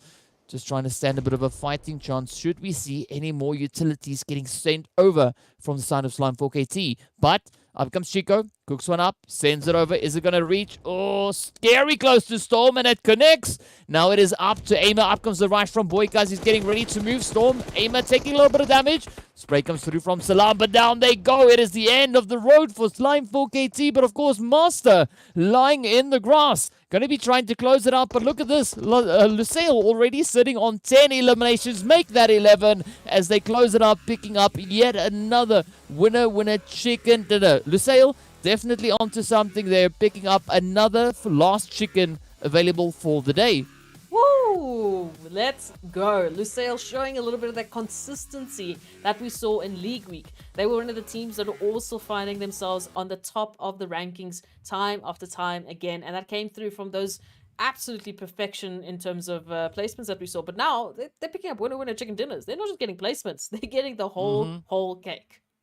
Yeah, I mean, they kicked off the league play for us there, the last day coming in with some beautiful stuff. The first day picking up that first winner chicken dinner. So, yeah, no, it is looking absolutely fantastic already. 2 chickens on board for Lusail just in today's game. So, we gotta love it, right? It is looking absolutely fantastic, and this just speaks volumes as to what these teams are bringing to the battlefield. They're constantly looking to change it up, constantly looking to keep everyone else on their toes, and I gotta say, it is paying off beautifully. I mean, Lusail just moving in with those numbers into the last zone, and we've seen this time and time again. The team who's able to have the most numbers secured moving in stand a pretty good chance of locking in that chicken. It's not always guaranteed, but it's a really good chance.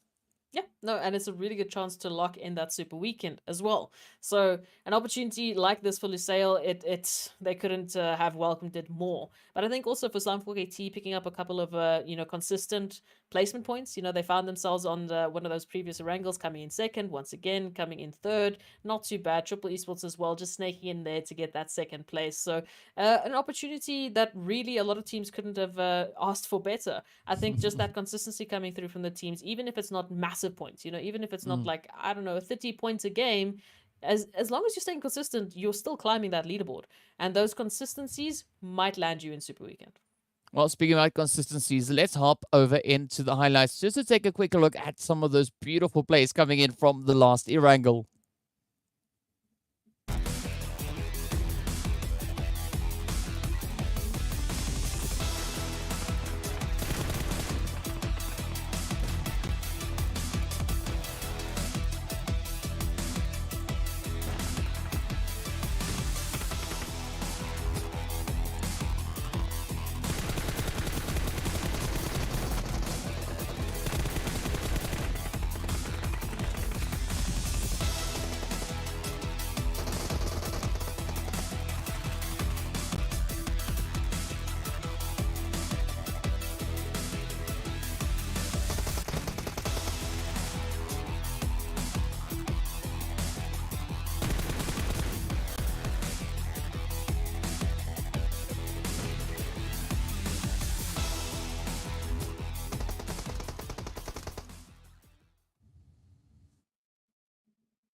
Absolutely beautiful stuff once again. But I got to say, I want to commend the teams, right? Because we're seeing such an improved approach coming into the second weekend. If the league play is looking like this, I don't even want to think of what that super weekend is going to look like when we make our way up in towards that. And even what tomorrow is going to be looking like, because the teams just kept on pushing it. Just to show you how much they've been pushing it, let's take a look at our match rankings to see how many points the teams were able to rake in after this last match.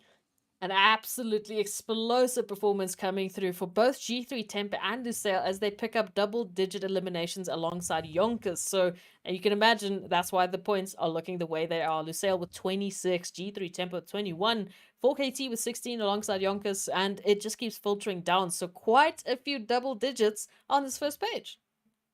Yeah, but I was a little bit worried seeing that too over in that 8th place. And as we move over on towards that 2nd page, oh, all the points being kind of Top heavy, yeah. Yeah, being farmed up to the teams finishing strong in this last match. And I gotta say, like, I'm loving this. This is absolutely fantastic stuff to see. We see teams constantly looking to advance their way forward, still looking to bring in those points. It is still looking rather tough for the players, particularly just in this match, right? For Virtual Gaming, Intruder, SWAT 69, and of course Team Unique on the lower end of that. But as we now move over on towards our overall rankings, we can see G3 sitting way up in pole position, just advancing 1 point ahead of the players there from Cryptics. Of course, Lusail not far behind them, sitting up in 3rd place on 50 points, but zero tolerance. Also sitting on 50 points. Slime 4KT on 49. Right there. Thank you very much. And it just keeps getting closer and closer as we go down that overall ranking. So we finished off with 37 on the first top 8 page. So again, I mean, 1 point difference here, 2 point difference here. And then as we go to the second, we're sitting on 36. It's so close. And again, it comes down to that one good game, one fantastic game. Could mean that you're on the first page. Could mean that you're on the second page. Either way, it could mean that you're coming through to the super weekend. So a great first day of the league week in the 2nd week. And I think for an opportunity for the teams like Blackjack, Super Young Stars, Next Level, SWAT 69, they can come back tomorrow and really just try and get some more points. Get themselves up above that threshold. Yeah, and that's where it's going to be at, right? So tomorrow is going to be that pressure day. The teams are having their final opportunities, their final 4 matches to lock in those points to ensure themselves a slot moving into that Super Weekend. And we saw already Super Weekend teams popping off, picking up chickens all over the place. And Super Weekend chickens are worth an extra bit, right? So you want those chickens, right? As you said, they've got some nice sprinklings on top of them there as well. So you got to get in there. The points matter. You've got some fancy smanchy chickens. All this stuff makes it so nice to have. But of course, we also got to give a big shout out then to Oppo with upgrade performance and upgraded fun. Celebrate your winning spirit with a brand new Oppo Reno 6 series, the designated smartphones for PUBG Mobile, Middle East, and Africa esports in 2022. Now is today absolutely fire action all over the place. Things have absolutely fantastic, and I'm super excited to see what the teams are going to be bringing to the battlefield tomorrow. But of course, for the viewers back home, tell us what you think what you think tomorrow is going to be moving into the action, and of course, let us know what your favorite plays were right here from today. Of course, you can hit us up on Facebook and Instagram. Just search for PUBG Mobile Esports Africa, and well, share your thoughts with us. And of course, on that, we also then want to give a big shout out to Monster Energy, our official energy drink partner for the PUBG Mobile Pro Leagues. Now we've come to the end of the action here for today, but tomorrow I'm expecting it to be absolutely insane. You agree, I'm sure, right? Oh, yes. I mean, the way that everyone has changed up their dynamic, the way that everyone's changed up their tactics coming in today. Again, you know, I think I mentioned on the Super Weekend, I threw my stat book out the window. I don't know where it is now. It's somewhere in the garden. But I don't want it back because, again, whatever it would tell me would be a lie. These teams are constantly changing it up. They're constantly pushing that envelope, and they're constantly taking the drive all the way to the top, not only, you know, in their respective matches, but overall on their continent. This is PMPL Africa 2022, and this is the performance that we expect and the level of competition we expect of these teams.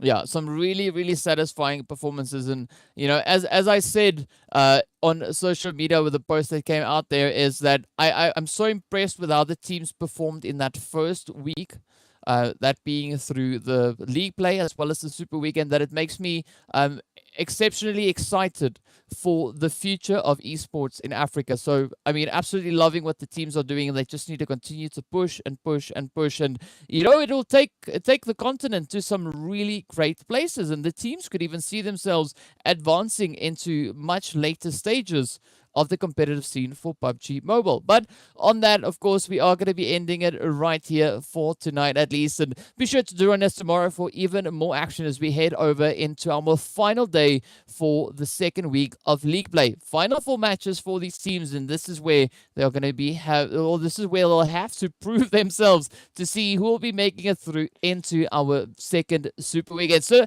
be sure to join in tomorrow. But until then, have a fantastic time. Much love going out to everyone. See you all back again tomorrow.